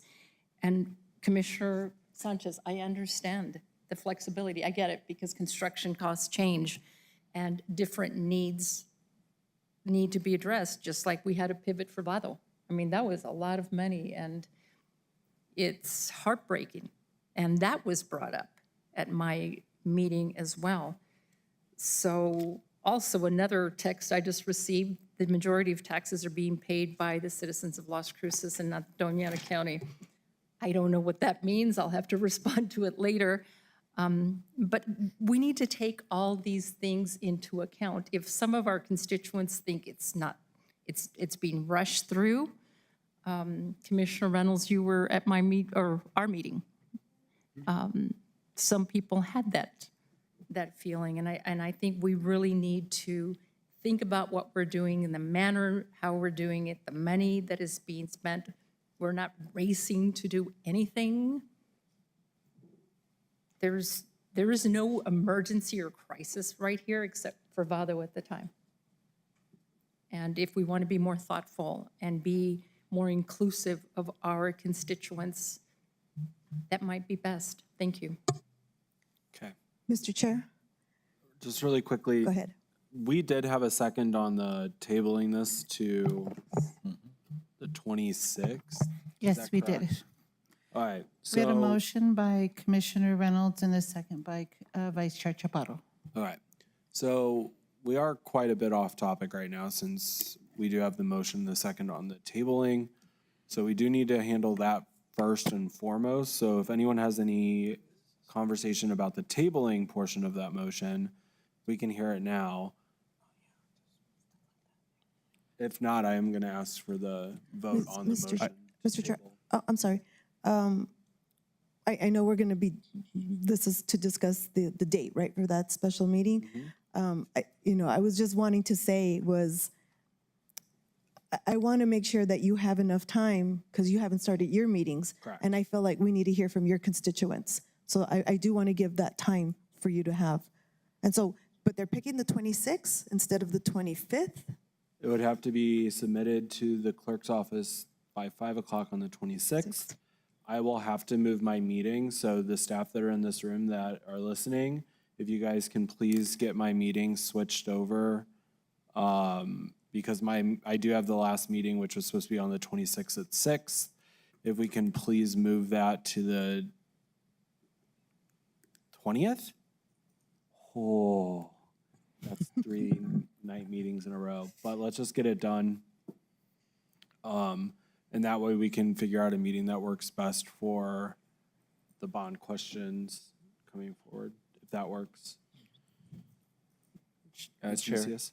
just for clarification, I wanted to just put it out there. So then that would propose your meetings all take place next week, which would then be Monday, August 18th, Tuesday, August 19th, and then Wednesday, August 20th is what you're looking to provide support for?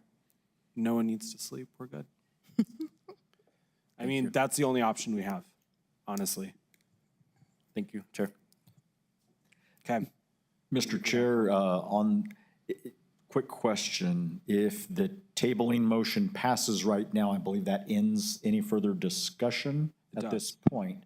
So before that happens, I'd like to ask, in advance of the meeting on the 26th, we need to have something prepared for you all to discuss.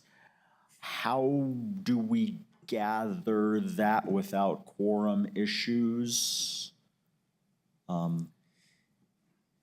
Yeah, and I know Carrie's going to opine here, and I think the part that we keep leaving out, and we, myself included, we haven't done a good enough job as staff of talking about the 2 years of research that's gone into the strategic plan. This isn't a last-minute rush. This isn't anything like that. We've done this research for multiple years. All we're doing is validating and testing our hypothesis at this point by doing all these community meetings. So I think that's the message we also have to share in these meetings, and I'll own it. We haven't done a good enough job as staff either. So I think moving forward, we need to make sure, as you went over today during staff input, that same message that we're following through on what people have asked us. And even though we're getting 10, 15, 20 bits of input here and very little, it's been a lot of apathy is the thing that frustrates me the most. Commissioner Sanchez, I know you had a meeting where if I'd have showed up, we'd have doubled your attendance, but joking aside, I think we have to message this better, and even on our side, Ariana and I had a talk earlier, we're going to have multiple videos coming out, and we hear you all loud and clear, but for those that are watching, we have done so much research and diligence and outreach on this over the last few years. So we want to make sure we continue to test out a hypothesis with the residents. And I'm sorry to cut you off, Stephen. I'm getting a little passionate there. I was feeling fired up. Okay. Anything else on the tabling? We need to figure out how to answer Stephen's question, which no one is jumping at the opportunity to do. Happy to accept any individual feedback from commissioners, and then we can try to frame it. Just understand that we may not make it perfect for each individual one, but you would be able to discuss that on the 26th. Yeah, Mr. And we may just need to treat this as an expected long agenda item that day. Mr. Chair, Yes. we're all having meetings, and I know that the staff is also attending those meetings. And I think between the staff and the commissioners individually, we can come up with pretty good lists ourselves that we can provide the staff in order to help to craft something that's going to make more sense in 2 weeks. So I don't think we're going to have a meeting, and we won't be talking about it together, but at least we're talking with the staff. And I expect that you and the staff will actually take our input and craft it into something that's usable on the 26th. I have that confidence in you. Mr. Chair, Mr. Chair. Yes. I'll commit to meeting with the staff and giving my input that is given to me by the constituents. I don't have a problem with that. And I'll do it between 8 and 5 and not afterwards, because I know that staff will be attending different commissioners' meetings. And Commissioner Reynolds, I think that's a very good idea, that we all commit to spending an hour or two or however long it takes us to set forth clear direction for this. Thank you.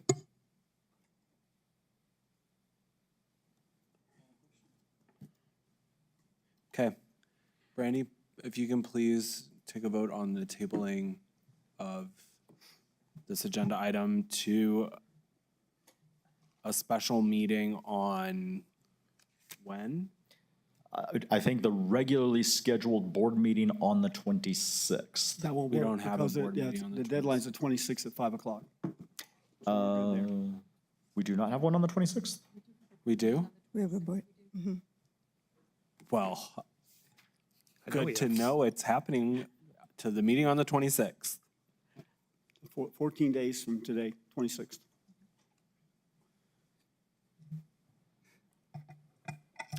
Okay, so Commissioner Gomeros, Yes.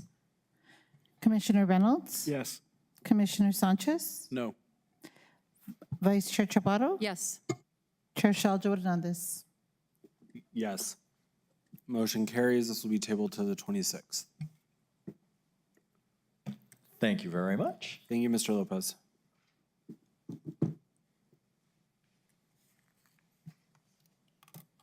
Okay. Next up is, sorry, I'm in the middle of an agenda. Okay, hearings and ordinances. Item number 14, which is a hearing on a restaurant A liquor license for a News Thai Time Incorporated. Who's gonna run this part? Usually it's the county clerk. I know, and she's out. They are all out in the election school in Albuquerque right now. We have not gotten any phone calls on it, no protests. Okay, so I'll move, I'd like to make a motion to approve. thank you. We have a Second. motion and a second to approve the restaurant license. Any comments, questions? Any public comment? Staff comment? Mr. Chair, is Yes. there anyone here from the restaurant? They were here and they just left about 15 minutes ago. So they were here though.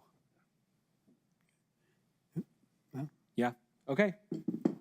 By the way, I'm so excited that Renews is gonna have beer and wine. I love going up there and going to dinner. That's my favorite little drive. Good Thai food, oh. Okay, with that being said, Brandy, take it away. Commissioner Gomeros, Commissioner Reynolds, Yes. Commissioner Sanchez, Yes. Vice Chair Chaparro, Absolutely. Chair Shaljo Hernandez. Yes, motion passes. Restaurant license is approved through the county. Okay, next up, we do have commission input follow-up. Anything? Well, I would like to retract my earlier comment about my board meetings. It'll be Monday, Tuesday, Wednesday. Okay, moving on to correspondence. Brandy, any correspondence this morning? Yes, we have a few. Okay. Major John Day versus Doña County, Brian Johnston versus Doña County, Michelle Fierro versus Doña County, Valerie G. Gamboa versus Doña County, Ramon Ramirez versus Doña County, Maria and Gerald Lozano versus Doña County, Chris Gutierrez versus Doña County, and Gabriel Holguin versus Doña County. Thank you, ma'am. Okay, at this time, I would like to make a motion that the commission goes in closed session regarding a limited personnel matter, the purchase and acquisition or disposal of real property and water rights to discuss information that is covered by attorney-client privilege as authorized, attorney-client privilege pertaining to threatened or pending litigation as authorized by the Open Meetings Act, Section 10-15-1 H2, 7, 8, NMSA 1978. Do I have a second? Second. Second. Brandy, can you please roll call us into closed session, please? Commissioner Gameros, Yes. Commissioner Reynolds, Yes. Commissioner Sanchez, Yes. Vice Chair Chaparro, Yes. Chair Shaljo Hernandez. Yes. We are in closed session.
Okay. The time is currently 1:39 p.m. We are back from closed session, and I just want to make sure that the record states that nothing was discussed in closed session other than the items mentioned in the original motion to go into closed session. And we're adjourned. Thank you, William.